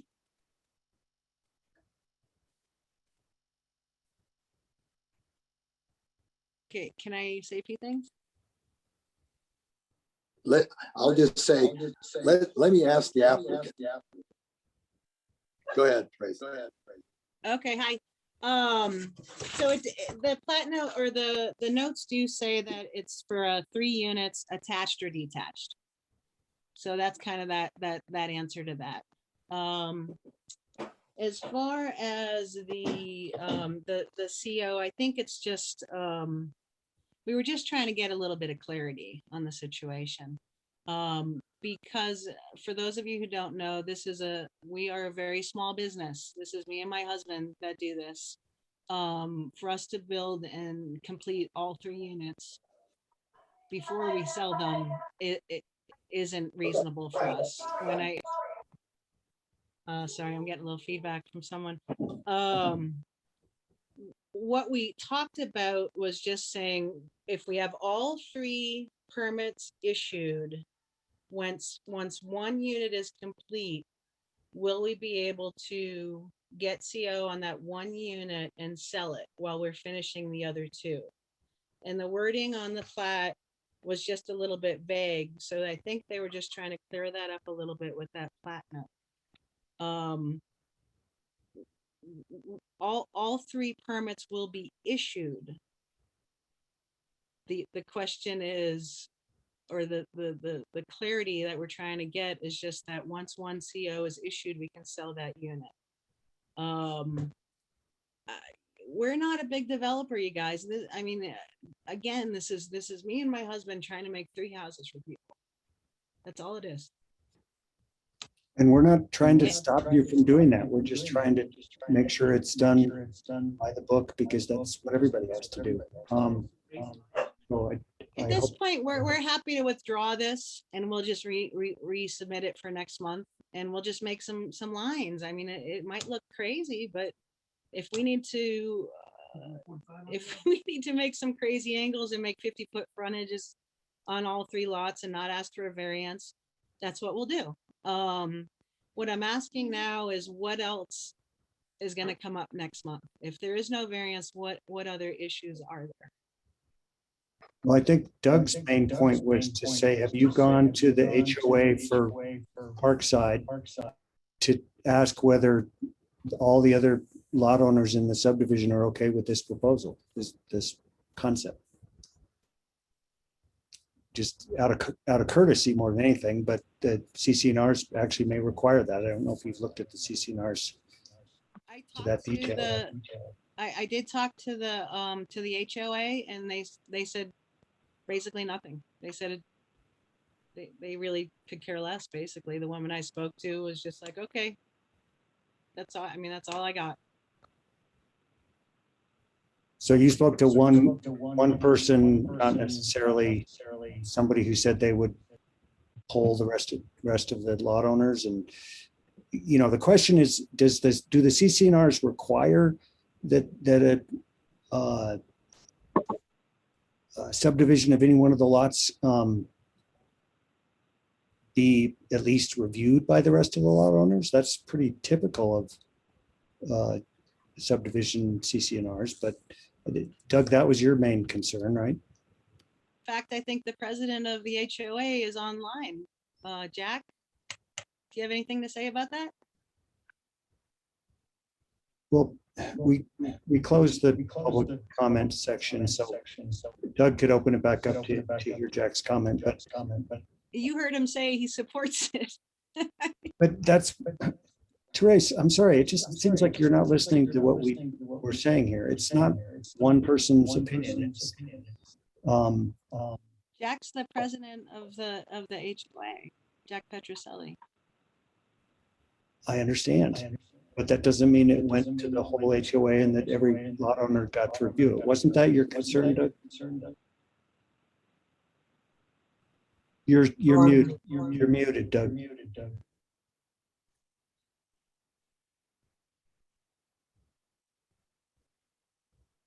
You're still muted. Okay, There you go. I didn't mute it, but okay. Okay. Yeah, let me, Jack, I'll reopen the public comment period to hear from the president of the HOA on where the HOA, not Jack, where the HOA stands on this application. Jack, are you there? Yeah, this is Jack. Can you hear me? Yep. Yeah. The HOA has heard about this for the first time tonight. I'm sure that we would be in support of this, but we would need to take it in front of the board. And we would want to approve it. Do you have any requirement in your CCNRs that require HOA approval? Any kind of percentage amending the plat? Yeah, and a plat note in the PUD is going to require consent of all occupants, so the board would have to consent to it. Believe that this is a PUD. So you can't amend a PUD without board approval. So, okay. But I'm sure we would approve it, but we have not been approached. Okay. Thank you, Jack. Spoke to a woman in the office and she didn't seem to have any concern about what I was saying, so I just kind of went with it. And we understand that. We just hope you understand that these things are often a little more complicated than we might like. I think I do now.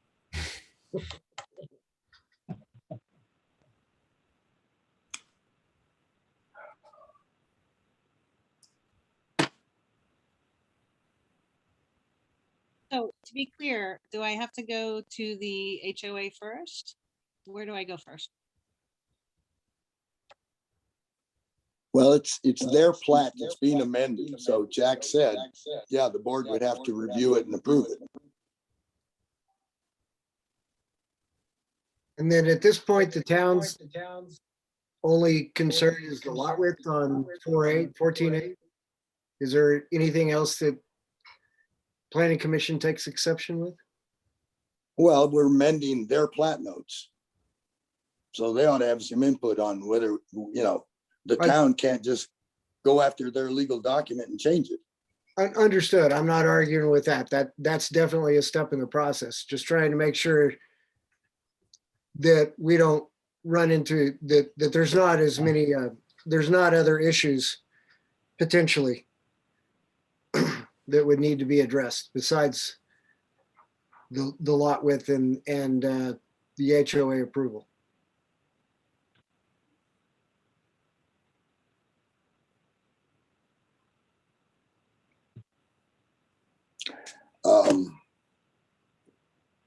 I don't know. I mean, generally looking at the equivalent, the multiple equivalent lots, the rest of the twos in this project, I don't see that any of them are large enough to actually make the 6,000 foot if you split them. So I can't anticipate that anybody would be coming to us to do another subdivision of one of the lots. Right. I can't say that I have any other concerns. I just think variances are something we have to take seriously, and I don't see the hardship in, as I've said before, in that request.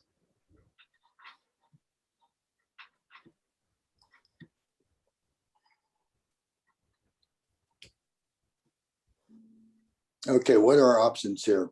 TJ, I think Teresa said she's willing to just withdraw the request and go back to the drawing board, get the approval of the HOA and redraw the line so that there's no variance needed.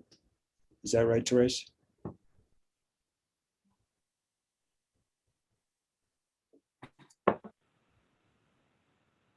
Therese? I just thought this was gonna go a little smooth. Sorry, we didn't catch all of that. I said, sorry for I forget what I just said. Sorry for my frustration. I thought this was gonna go a little bit smoother. No apology necessary. Things are sometimes more complicated than we thought. If, TJ? Chair, if I might just make a recommendation or a suggestion to consider. Rather than withdrawing the application, Planning Commission can make a recommendation or make a motion to continue the public hearing. I would suggest that given the fact that this would have to go to the HOA board and not knowing the timing of that, we're probably 2 months out. So maybe continue it to June's Planning Commission meeting, where we can go back to the drawing board with the applicant, bring back a lot of these concerns with this understanding and work through that process with them. Hard to butt in, but the HOA can turn this around in a couple of weeks or less. Well, I think the point, TJ's point is let's give plenty of opportunity. And the point of the continuation is, as opposed to withdrawing it, Therese gives you the ability to not have to pay your fees again. Am I right, TJ? So that we'd be cutting you some slack there. So I agree that and when we do a continuation, we have to do it with your approval or your agreement. And the reason to continue it till the June P&Z meeting is just in case you need more time, then you don't have to come back for another request for continuance. You could come in at the May meeting if that works. Am I right, TJ? Yeah, so are you assuming you're okay with a continuance that would save you from having to pay any fees again, and that you're okay with going to the HOA board and making some tweaks to your plat? I assume you're okay with that? Yes? We can't hear you. No, I live in the boonies of Ridgway. I have bad reception. Right, the internet. So you're okay with that? Yes, I would like to continue and come back in June. Okay.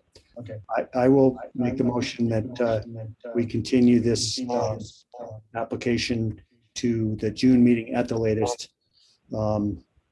Could happen in May if that works. I'll second. Okay, we have a motion, we have a second. Karen, would you poll the Planning Commission?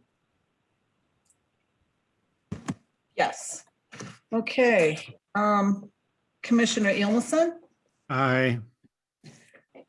Commissioner Montague, Commissioner Montague. Sorry, I was muted. Aye. Okay. Commissioner Nelson, Aye. Counselor Meyer, Aye. Mayor Clark, Aye. and Chairperson Canwright. Aye. All right. Okay. Question, do we need to just continue the variance request in case she still wants that? Or what would you recommend, TJ? Yeah, I would suggest doing the same thing. We don't open the public hearing, and before closing it, just continue it to the June Planning Commission if so desired.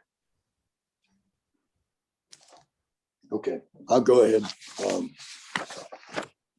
And just to be clear, because it was notified for this evening, we do have to at least open it and see if there's any public hearing comment on it. That makes sense. Okay. All right. Item 5, the application of the final, no, okay, it's item 5, application variance for lot width, Parkside subdivision, lot 14, address to be determined North Laura Street, zone residential R, applicant Josh and Therese Seal, owner Joshua C. Seal. TJ. All right. Sometimes it's a finicky mute button. So as you mentioned, this is a request for lot 14A, and per the last discussion we just had, where the commission continued the plat request that is associated with this request, staff would concur with that same process and recommend that it be, the variance request be continued to the June Planning Commission meeting as well. So. Okay, thank you. On the record, yep. And I will now open this the hearing for any public comment.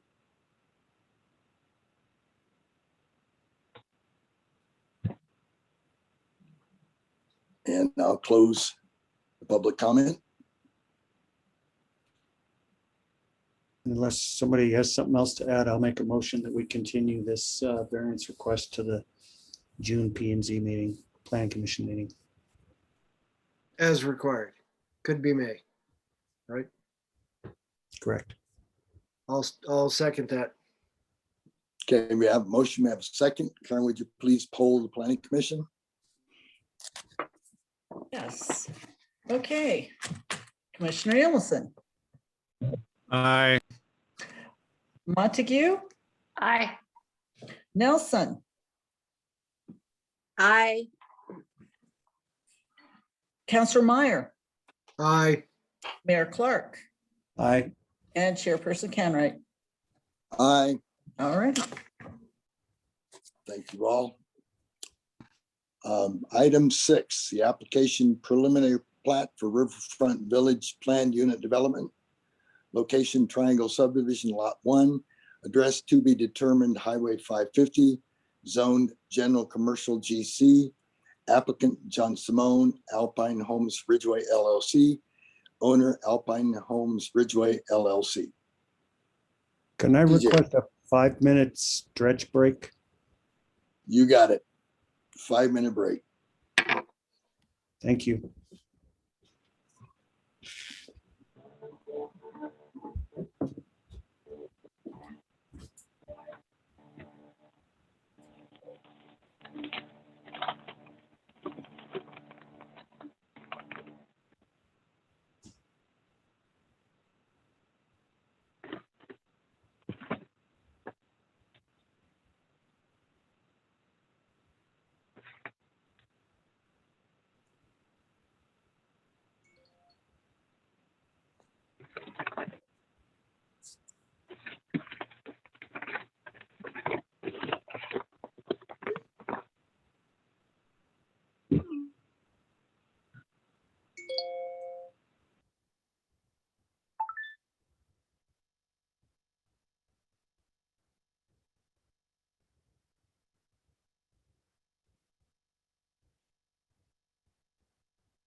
Is my video disabled currently? This is John. Yes, John, it is. Okay, Yeah. I was hoping it was not my problem here. And I apologize. I was reading off the agenda, and your last name is Simon, right? No, it's Simone. You had it right. Okay, because you're shown on the screen as Simon, and you're on the app on the agenda is Simone. It actually is spelled without the E, but it's pronounced with the E, if that isn't confusing enough. Yes. Okay. John, this is TJ. My apologies. I thought that the E was on it. So that It's all was, right. that was me. My deepest apologies. You could tell with No my biggie. last name, I know the feeling. No, I was shocked. I was shocked that he pronounced it correctly. I was like, wow, this guy's on it.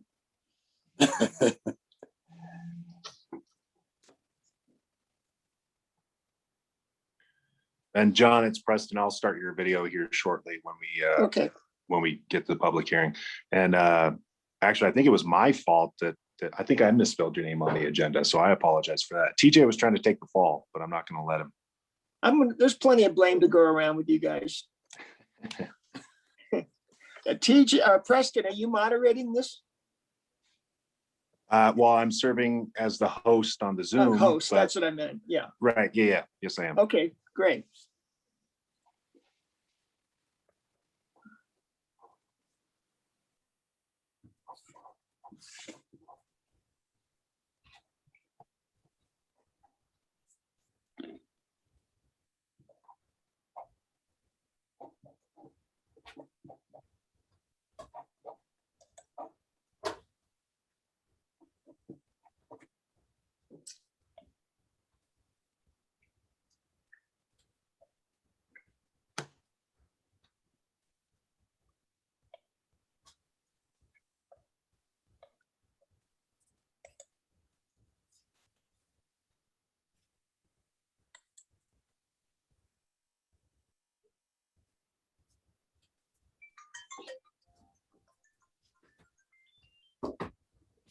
Hello. How's it going? Hi. I had a question, but I answered it.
Mr. Chair, I think everyone's back. Okay. TJ, would you like to present the application to us? Sure thing. So what we have here this evening, the last item on the agenda is a request for a preliminary plat and a PUD for Riverfront Village. The lot has previously been platted as Lot 1 Triangle Subdivision, and the Lot 1 is a total of 8.1 acres, plus or minus, and includes both the east and west sides of the river. A portion of Lot 1 was pulled off in 2008, and the preliminary plat and the PUD is for a portion of Lot 1, containing about 4.3 acres. The property owner, Alpine Homes Ridgway LLC, is requesting a PUD to allow a mixed-use development on a portion of Lot 1 to be known as Riverfront Village PUD. The development encompasses buildings, parking areas, landscaped areas, and over 22,000 square feet of public use area. The project includes attached townhomes, multiple family dwelling unit buildings, and a mixed-use building with ground floor commercial and residential above. The proposal includes 3,983 square feet of commercial uses, and those are adjacent to Highway 550, as well as a total of 38 residential units. Staff would like to better understand some of the land uses that are requested rather than just a blanket commercial element. That impacts traffic, and CDOT might have some questions on that too, as far as their processes. The dimensional standards appear to mostly be met based on the submittal, with one exception that the PUD is requesting, I believe, a height variant or a height exemption to allow, so the underlying zoning is general commercial, has a height limit of 27 feet. There are some of the buildings that are requesting to go up to 35 feet. So that's part of that submittal as well. A total of 42 parking spaces are being provided. That's for both the residential side and the commercial side.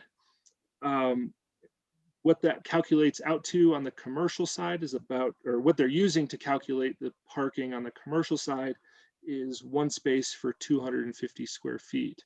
That is not consistent with the town code requirements. It's in line with it, but again, that's where some of the more specifics on the commercial uses would be beneficial. If it's a office, that's very different than a retail versus a restaurant use, and to be able to evaluate some of the parking elements. The primary access point of the project is to be obtained through US Highway 550 at a new access point north of the current access point. And that secondary, or the current access point, will be closed off and be a secondary access point with a breakaway gate for emergency access. The internal roadways are identified as a minimum of 24 feet wide, which appears to be adequate for residential use, and a 15-foot emergency access easement and gravel access road is provided along the south and east sides of building M3 to allow fire access around the other side of that building. As far as utilities, water service will be obtained by connecting to the existing 8-inch water line south of the property, and it loops within the throughout the project.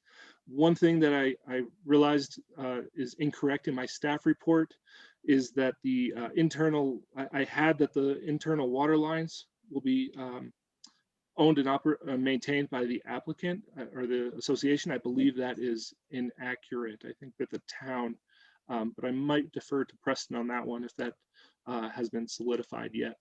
But I believe that that was inaccurate in my staff report, that the internal water lines are going to be mains and owned and maintained by the town. Is that correct, Preston? Yes, sir, that's correct. Okay. And then on the sewer line, the sewer service will be obtained again by connecting to an existing 15-inch main on the south side of the property, and an 8-inch main will service the community itself, the development. A 15-inch, the town is requesting that the 15-inch water sewer main, extends north and east to Highway 550 to service future development to the east of 550.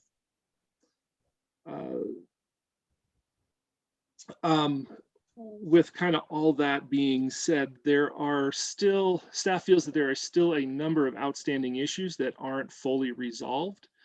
Some of them I mentioned, others are in the staff report in a lot more detail. But the fact remains that staff is not, we haven't resolved all of the discussion items to date. But some of those are related to easements, the architectural design guidelines, or the architectural designs and elevations of the buildings, signage, utility design, and the development agreement.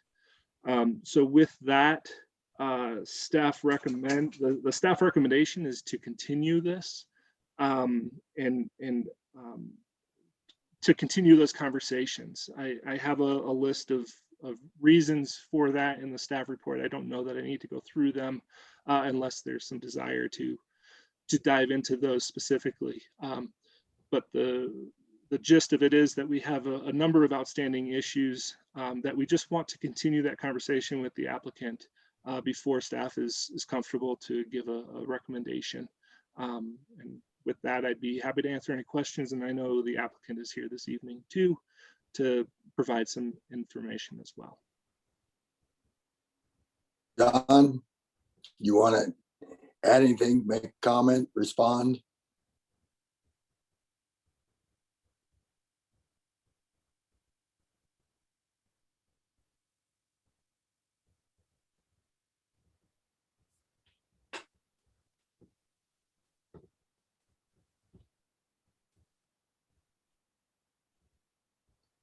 Go ahead, John. I'm sorry, can you hear me? Yes, we can. Can you see me? We can hear you. Yes, we can see you.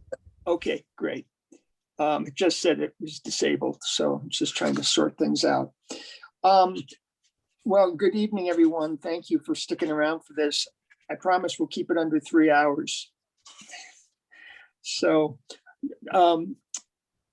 what we were planning to do tonight was have Jim Kehoe kind of update the presentation for everyone, since we haven't been in front of you for a year. So we've got a number of exhibits, plans, drawings, what have you, that we'd like to, make an informal presentation so that we can, just kind of get the project up to speed and refresh people's memory of what we're proposing here, which is ultimately a housing development. There's a commercial component to it, but our primary focus here is housing.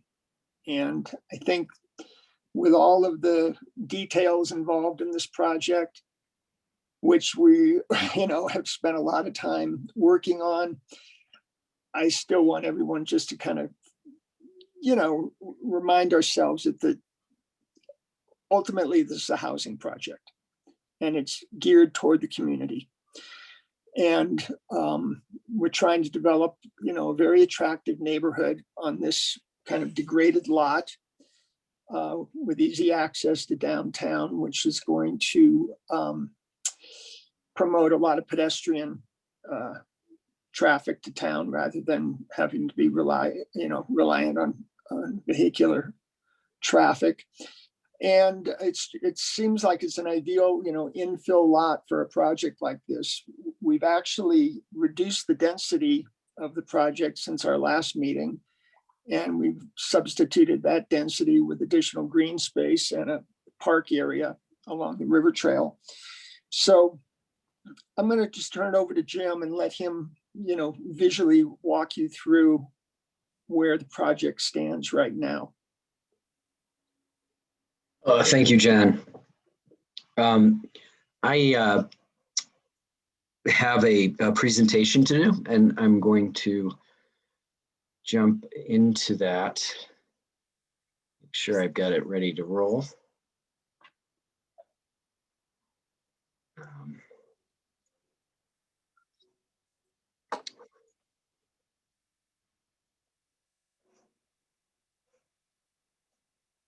Can everybody see the PowerPoint? Yes. Okay, thank you. Thank you. So this is a nice view of the site from looking at the back of the commercial buildings.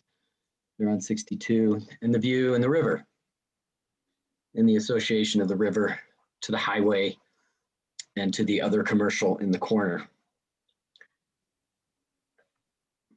And again, I think some of you may have remembered from last year about this time, this presentation, but looking at the site and the opportunities for the site with the pedestrian path, you can clearly see the pathway connecting to the bridge and then to town.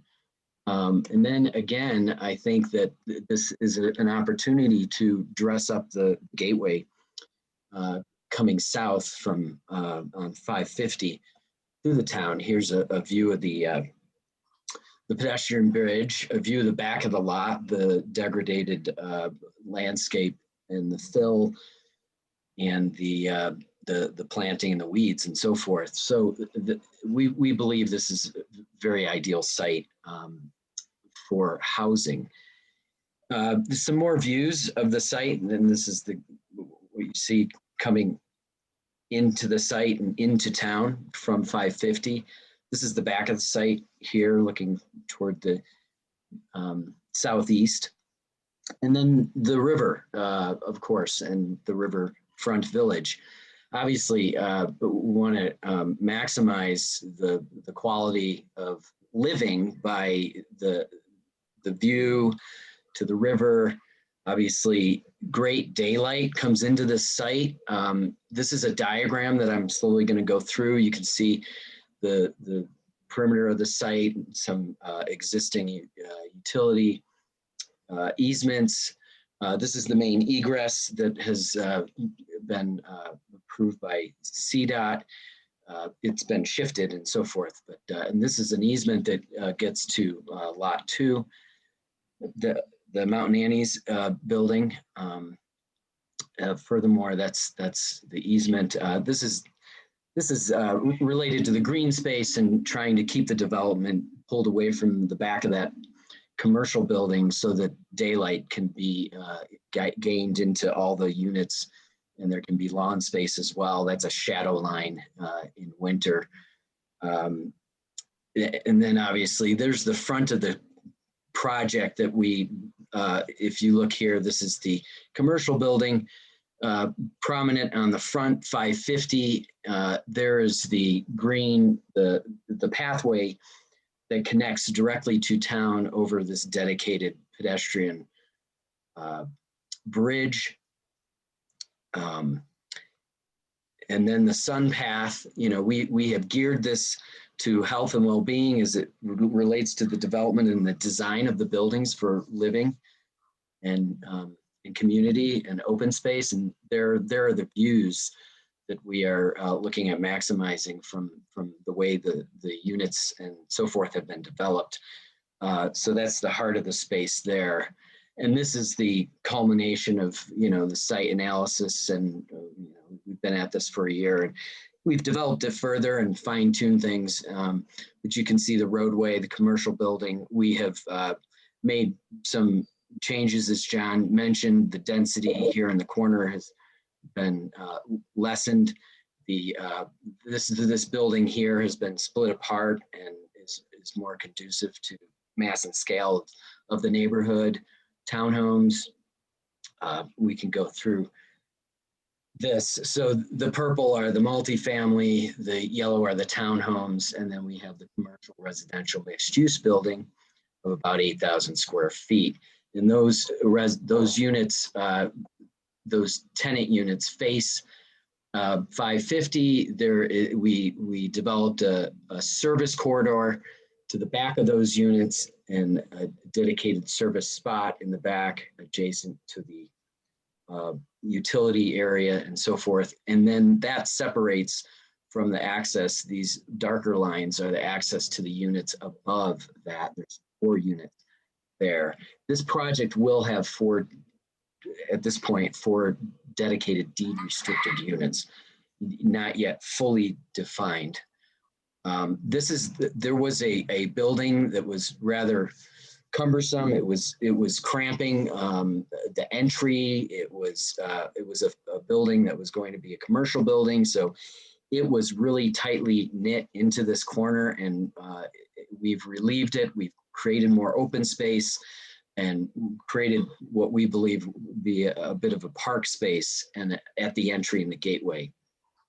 These are the statistics of the project. I'm not going to go through them one by one, but we've got the MC building, the CM building with 7,400 square feet total. The ground floor is roughly 4,000 square feet of commercial. The parking spaces for that commercial are 16 spaces. Upper residential units are 861 square feet each. The parking spaces are 2 per unit, and they're uncovered at this point, but we're thinking about covering them with carports. M2, M1, A, and B are here, and they have 2 3-bedrooms, 2 1-bedrooms, and 2 2-bedrooms. And they have all covered parking, and there's some extra parking outside the space. I need to move my screen here. So that's the M1 and M2. The M3, the M2 and 3 building here are parked underneath on the ground floor, and they're tandem. What we have are a combination of 3-bedroom and 2-bedroom units in those buildings, and they are 3-story buildings, and that is the height variance that TJ was referring to. There's 4 visitor spaces in that, and then the D 1 through 5 buildings, the townhomes along the river, are 2 stories, and they are 5 buildings, 2 units per building, 2 garage spaces per unit, with parking out in front as well for guests. We went through a environmental study to evaluate where we were planning the building and potential for encroaching into the 75-foot setback. You can see here in this video, or in this view here, the riparian area, as well as the wetlands that are down the slope and into the river, in the riparian restoration zone that we are proposing. Highly degraded upland is here. The degraded riparian habitat is where we are proposing the easement dedicated to a river trail and a restoration of the riverbank, as you can see in that photo. So the conditional use variance to allow for a limited development within 75-foot setback per 7396. The area to be considered for the encroachment is highly degraded and consists of fill material, noxious weeds, and is mostly void of vegetation. Currently, the offset impact, the developer is proposing a riparian restoration and a walking, biking trail which connects to the pedestrian bridge into town along the western edge of the property. It would also connect to a potential, and we're offering the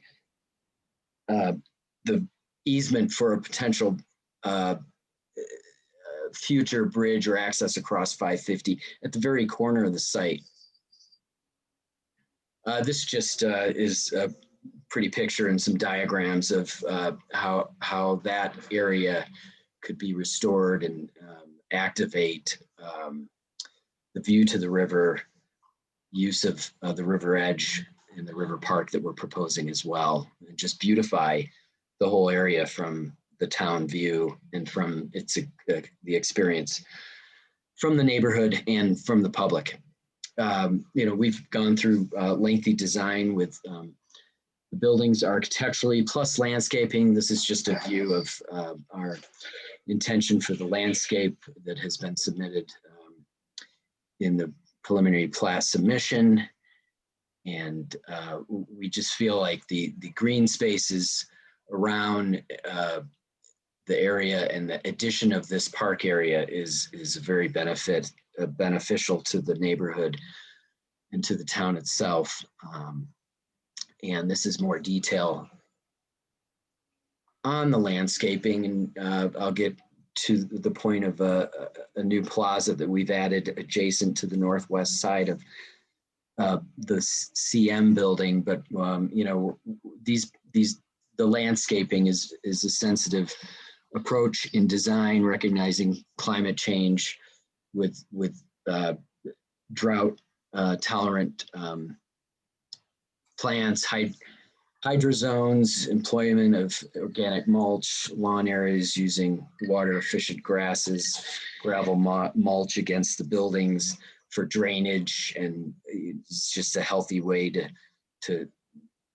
for longevity of building footings and foundations and drainage. Community asset, the river trail and the small park as well. The trail will culminate in the park. And this is just some views of our, some visions of some aids to help you understand, what this site could eventually look like with this development and the river trail, the benefit. I know that these buildings are a little tall here, but the idea of buildings next to the river with a trail between is the thought of that. So this is the river trail coming into the park area. That it's hard to believe that we had a 2,000 square foot building here that was going to be a commercial building. We were able to reduce the parking, yet we have still excess parking for the commercial. This is the corner of the M1 building. And again, just signage for the development, sign for the park and the development as you come in, and just trying to make it a real user-friendly, attractive entry to the town of Ridgway. Moving on to the character in the neighborhood and health and all that stuff, I think that, we see this, like John said, it's an opportunity. It's a housing, it's an opportunity for housing. It's an opportunity for a community extension of Ridgway with the river, a river trail connecting to a little bit of commercial, and taking a look at the town's character and materials and trying to weave that into our design is an important aspect of the way we are developing this design. And this is just a view of a project that Virginia Placer Housing and Telluride that we feel was a real good example of housing, bringing daylight in, having developed with the thought of health and well-being, daylit, open living areas. This is a view of the entryway to So this is in the middle of the site with parking on each end. This is the commercial building to your left, the M1 A and B building to your right, the view of the mountains in the back, and looking down the residential street into a little bit of the townhomes. Just a little more close up there. But the idea here is that we could activate this corner with a plaza as well to accompany that's the park space that's to the right of the M1 building to your right. And this is what you saw last year, and it was our early renditions of the buildings and a collection of the materials that we are thinking that would tie into a little bit of the architecture of Ridgway with reclaimed, some of the barnwood, the horizontal siding, obviously. This was a picture I took in the park, but that would be the base of the commercial building where the storefronts rise out of. And then this is a view of the M3 building and a view of the townhomes in the M1 building here. And then obviously we have advanced in the development of the design, and these are just some early renditions of the design developed more recently of those buildings and the materials. And then the townhomes, getting into some more rendered views of the townhomes down here in the right corner, and how the townhomes would relate to the river's edge, etc.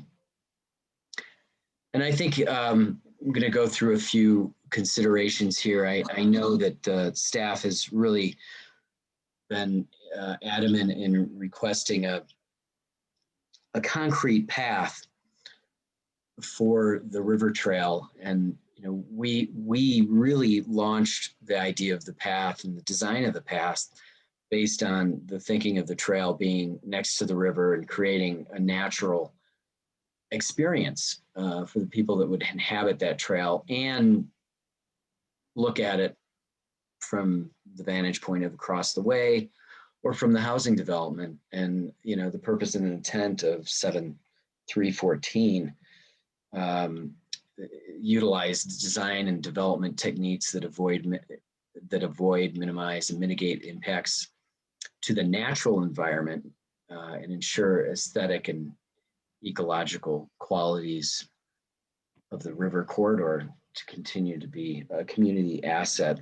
And there's a picture of the river trail in Telluride that people bike on, and baby carriages, people run on it. And then just another view of a trail and how the natural gravel, natural material relates to the natural environment around and the vertical aspects of the landscape.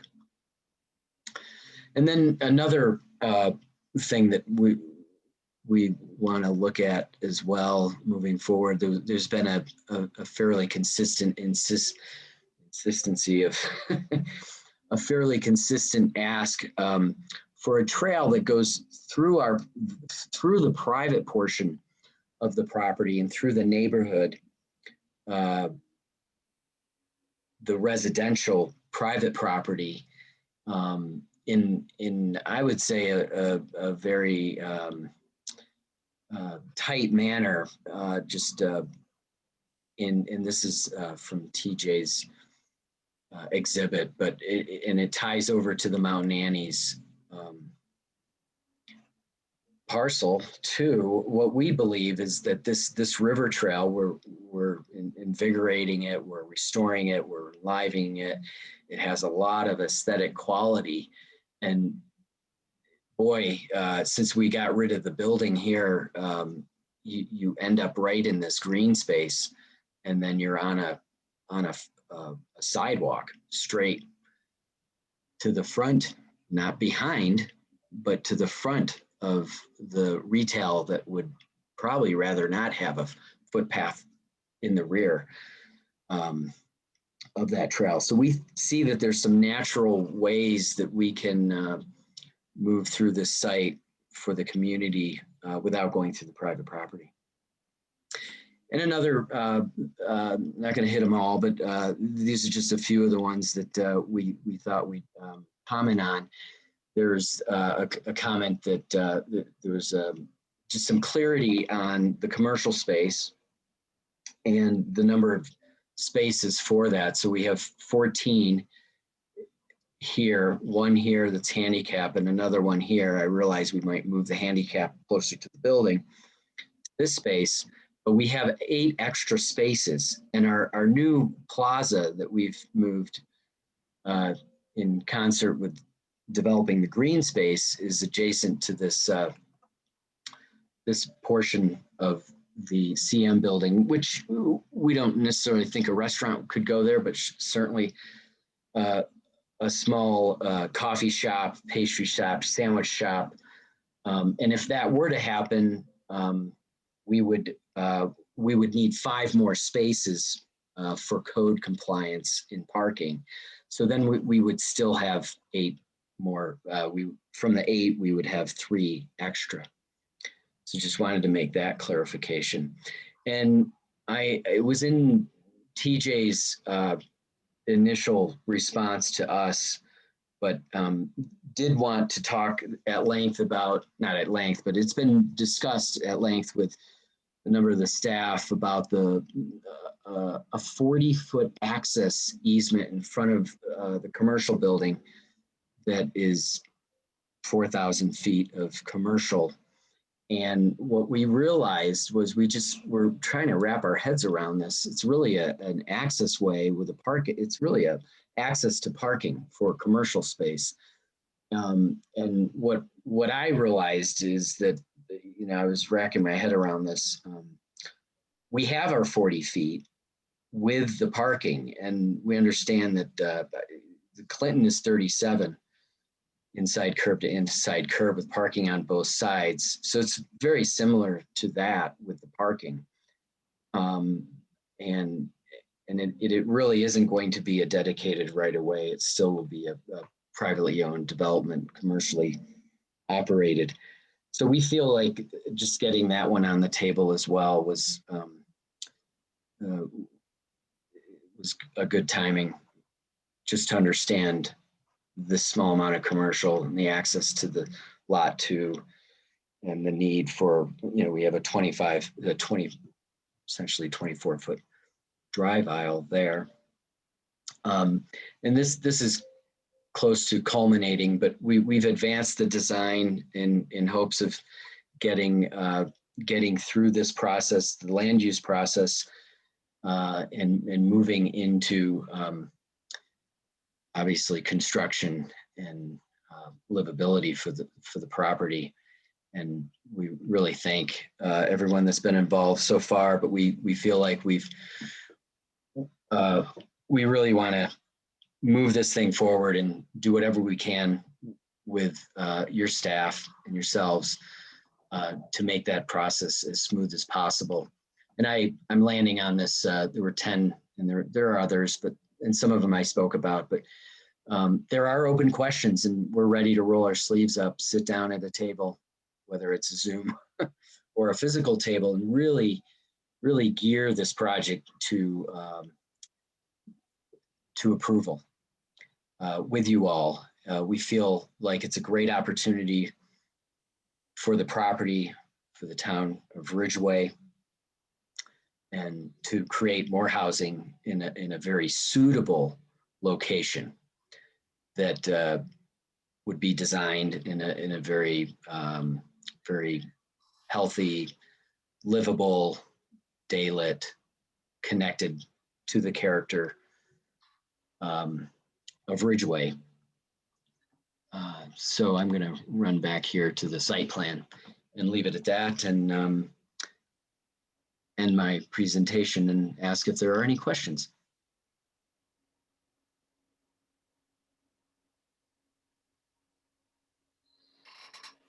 No questions, but a comment here. Your idea of sending people down the walkway to the north end of the development to go back to Mount Annie's, I understand you're wanting to do that, but I just don't see it terribly practical. If somebody's coming up from the river, they're probably going to end up walking through the property anyway. So if you could facilitate a path through the backside, that would be something to look at. Thank you. Yeah, I would agree. It's a challenge you guys have got to try and figure out how to deal with the dichotomy of having that river path and the fact that a lot of people are going to want to use that. And then, you know, I remember somewhere in all the verbiage about this, you're mentioning you want to keep pedestrian traffic from the other side of the highway from crossing 550 there and going through your subdivision. Totally agree with that, but it's a challenge that we've got to try and figure out. All in all, I'd say I'm very impressed with the presentation, the way the project's evolved. After seeing so many different potential proposals for this parcel over the years, it's exciting to see something getting close to fruition. I just hope that that your guys and staff can get together and get all these outstanding questions answered. Going through the 350 pages of staff, not just staff report, but documentation that you guys presented and the staff report. It's apparent there's still a lot of details to be worked out, but I'm confident that you guys can reach agreement on a lot of these things. It's got a lot of potential for being an amazing project. Thank you, John. Sorry.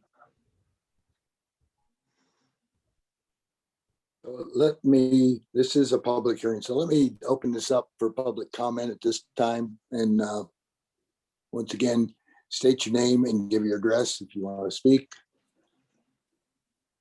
Anybody? Yeah, I want to speak.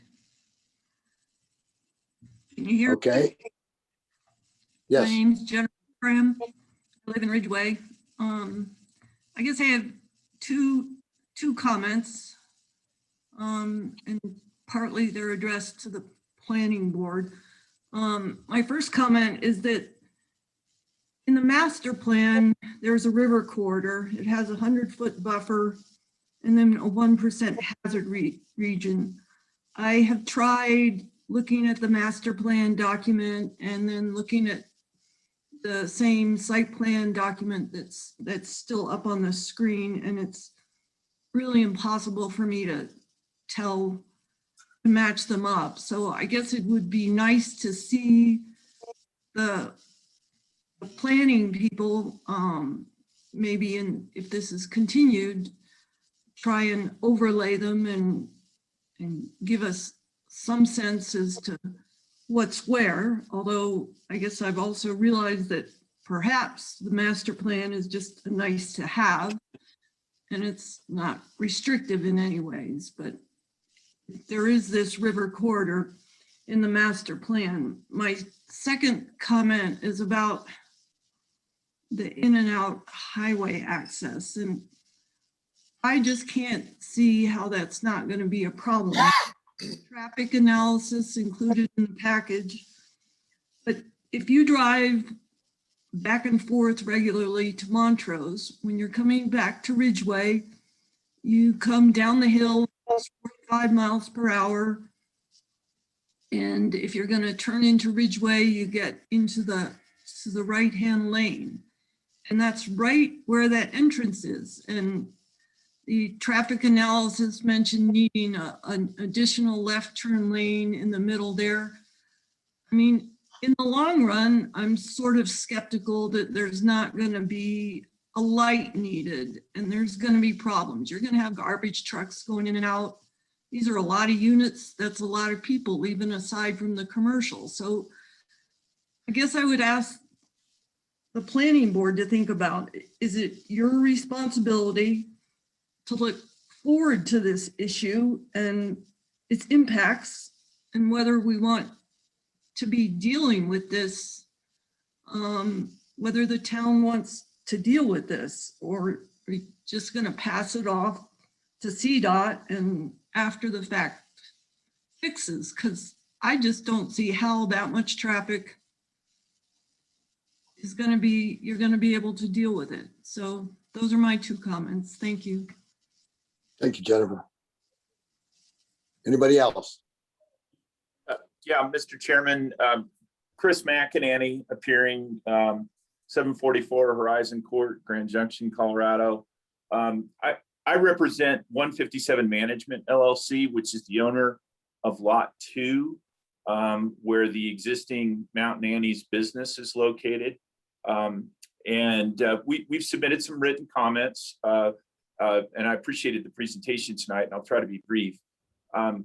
We have concerns about access. Lot 2 will essentially lose its existing access when this development, or if this development goes forward, and that is dictated by CDOT's requirements.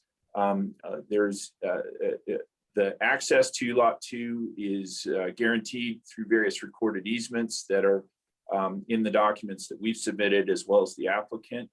And we wanted to make sure that attention is paid in this design to providing good access and circulation to Lot 2, including signage, so that that existing business will not be negatively affected by the loss of its access that is going to result directly from this development project. We've proposed some plat notes and additional conditions to be appended to the approvals if the Planning Commission is prepared to take those issues up tonight. I realize today that the staff is recommending a continuance, and we don't oppose that because we expect to have some further dialogue with the developer about these access and signage issues as they pertain to Lot 2. But I'm happy to answer questions, but the main concern we have is to make sure that because the historic accesses historic easements that exist don't necessarily coincide with the design documents that have been submitted by the design team here. We just wanted to make sure that the plats reflect that they are to provide public ingress egress to Lot 2, even though I understand this is a private development with private roads. Nevertheless, Lot 2 has a right to use those areas. So that's what we were asking for. And if you're taking this issue up tonight, that would be our recommendation. And you have that in writing from us. If you're continuing it, we will continue the dialogue with the developer. Thank you. Thank you, Chris. Anybody else?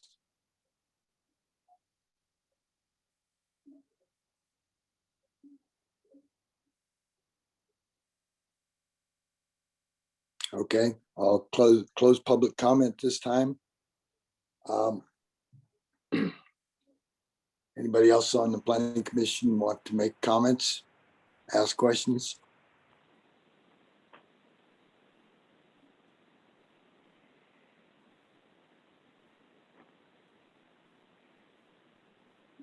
I'll just chime in for a second.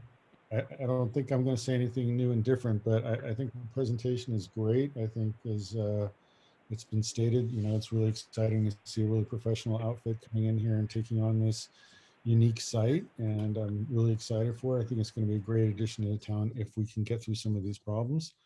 Since we're going to continue this, I don't think we need to spend too much more time on it, because obviously there's going to be more details to be worked out. But I would agree that one of the big sticking points is obviously the vehicular access off of 550 and how that's going to work. And I think there still needs to be a lot of work on that, although I realize everyone's already tried to resolve that, and I don't know if there's ever going to be a really great resolution to it. But that's my comments at the moment.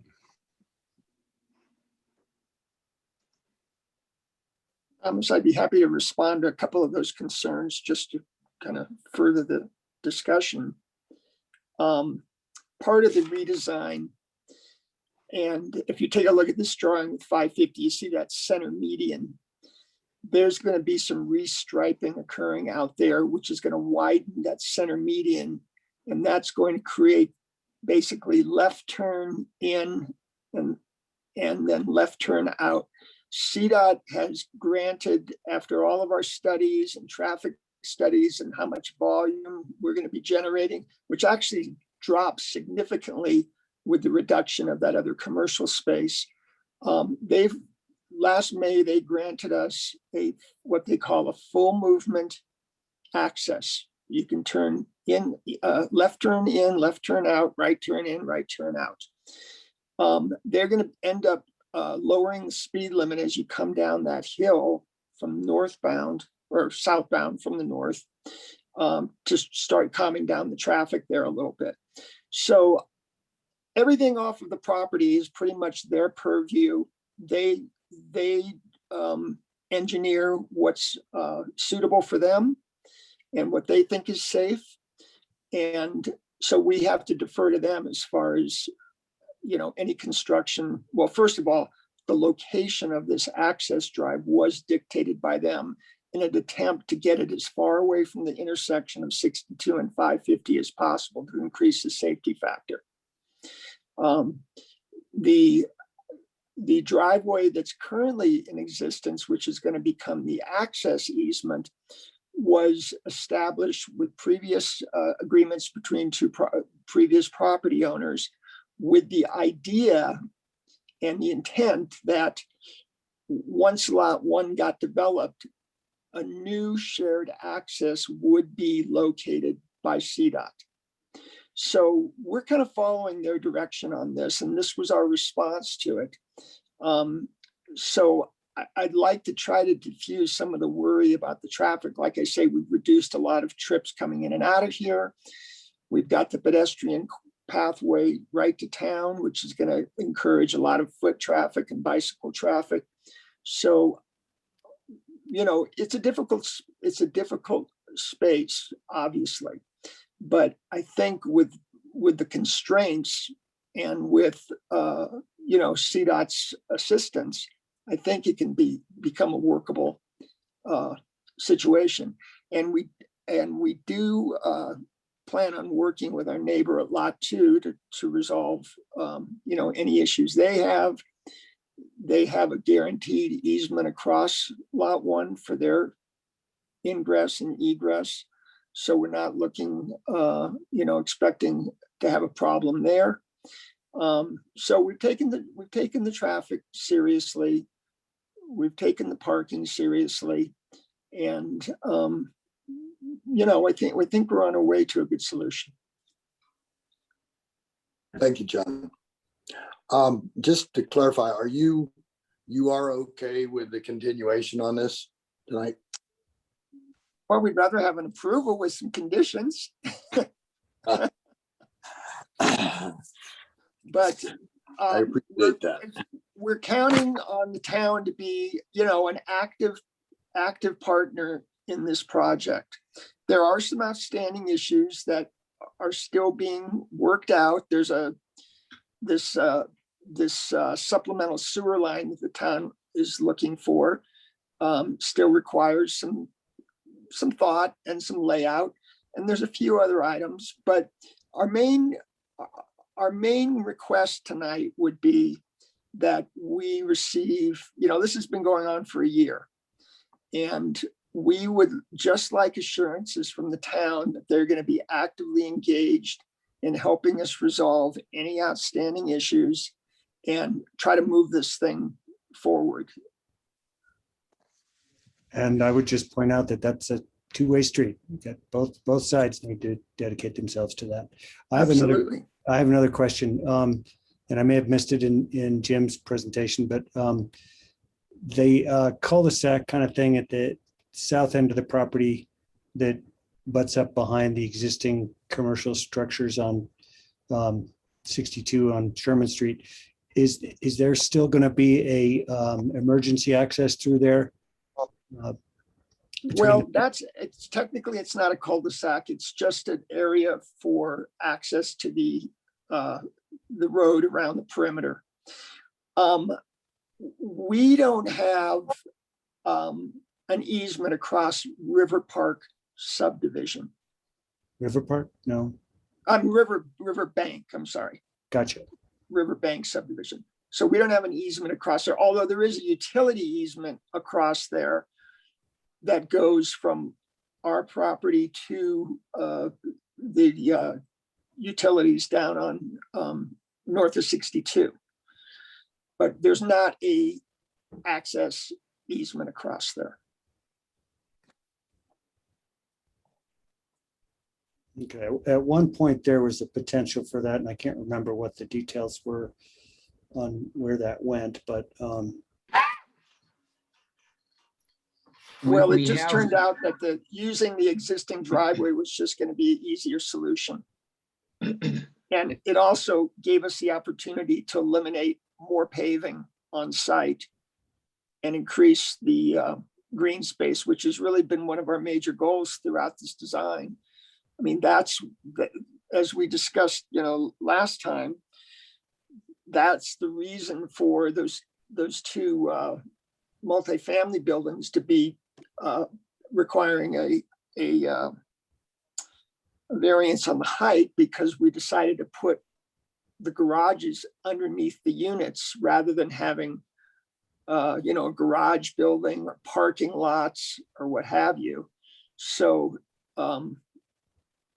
we felt that was the place to do it because it was kind of the internal part of the lot, and they did conform to the existing development in the neighborhood in terms of height and mass and scale. So, and the other thing is that we didn't get into it tonight, but as part of our drainage plan, the prerequisite for our drainage plans and stormwater runoff plan revolves around absorbing as much rainwater runoff, what have you, on site as possible to minimize runoff into the river. And so that was another big reason behind trying to consolidate the buildings and leave as much green space as possible. And we're trying to create a nice neighborhood feel there. And we didn't want to have it littered with, an acre of asphalt parking lots and freestanding garages. So we incorporated all the garages into the buildings. Yeah, I appreciate you bringing that up, John. We did park them under, and I think for anyone thinking about how much parking would be required, it's basically 2/3 of the footprint of both those buildings would be taken up with garages and asphalt. So we think this is creative. It's giving quite a bit of green space to the development, and green space. We need healthy environments to live. And, when we're building new, we should use new science, new ideas, and really strive to make a better place to live for everyone.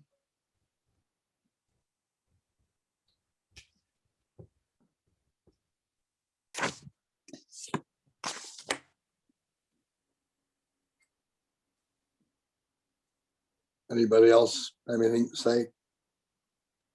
Mr. Chair, if I may, this is Yes. Preston. I just wanted to go back to Mr. Simone's comments about working with staff. John, of course, from the town's perspective, we really want to be a good partner and attentive to what you all are looking to achieve here. So in short, you have town staff's commitment to again, be attentive to what y'all are looking to achieve and attentive to what you all are submitting and can commit to reviewing stuff in a timely fashion. And I think TJ, Joanne, and others have done a great job so far, and we'll continue to do that. Appreciate it.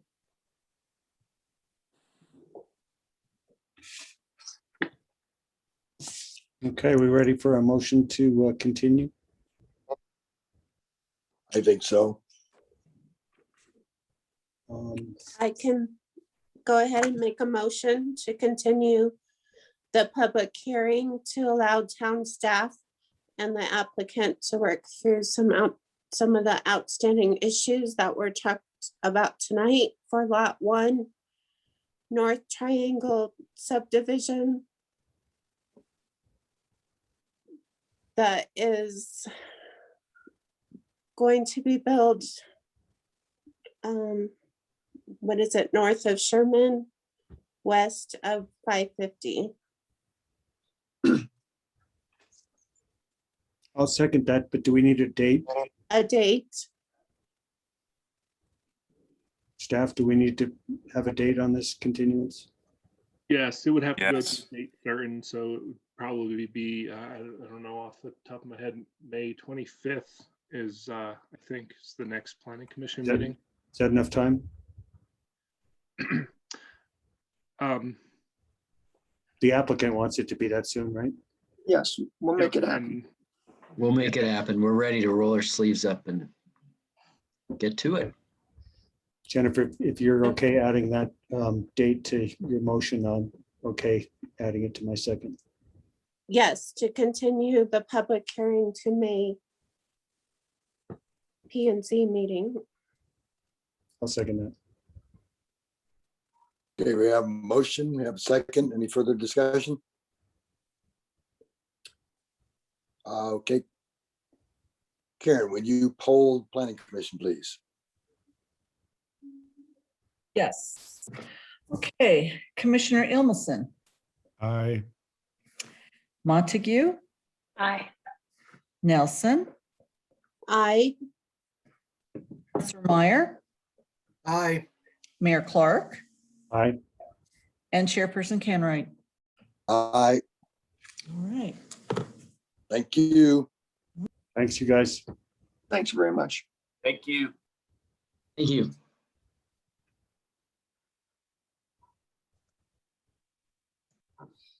Okay. Moving right Anybody along. have issues with the minutes?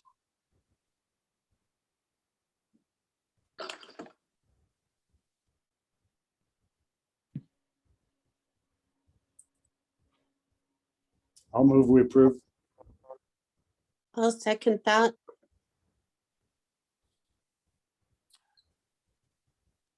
Karen, will you poll the planning commission, please?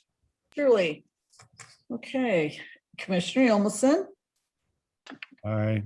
Montague. I believe I need to recuse myself because I wasn't at that meeting. Oh, that's right. Thank you. Commissioner Nelson, Aye. Counselor Meyer, Aye. Mayor Clark, Aye. and Chairperson Kenwright. Aye, Okay. thank you all. Anything else? Got anything you want to say, Preston? No, sir, nothing from me. TJ, anything else from you? No, but just want to commend you all for the thoughtful discussion. I know it was long and a lot going on, but hopefully next meetings will be a little bit shorter. It's okay. There's a full agenda. Thanks, everybody. Thank you, everyone. Thank you. Good night. Aye. Good night.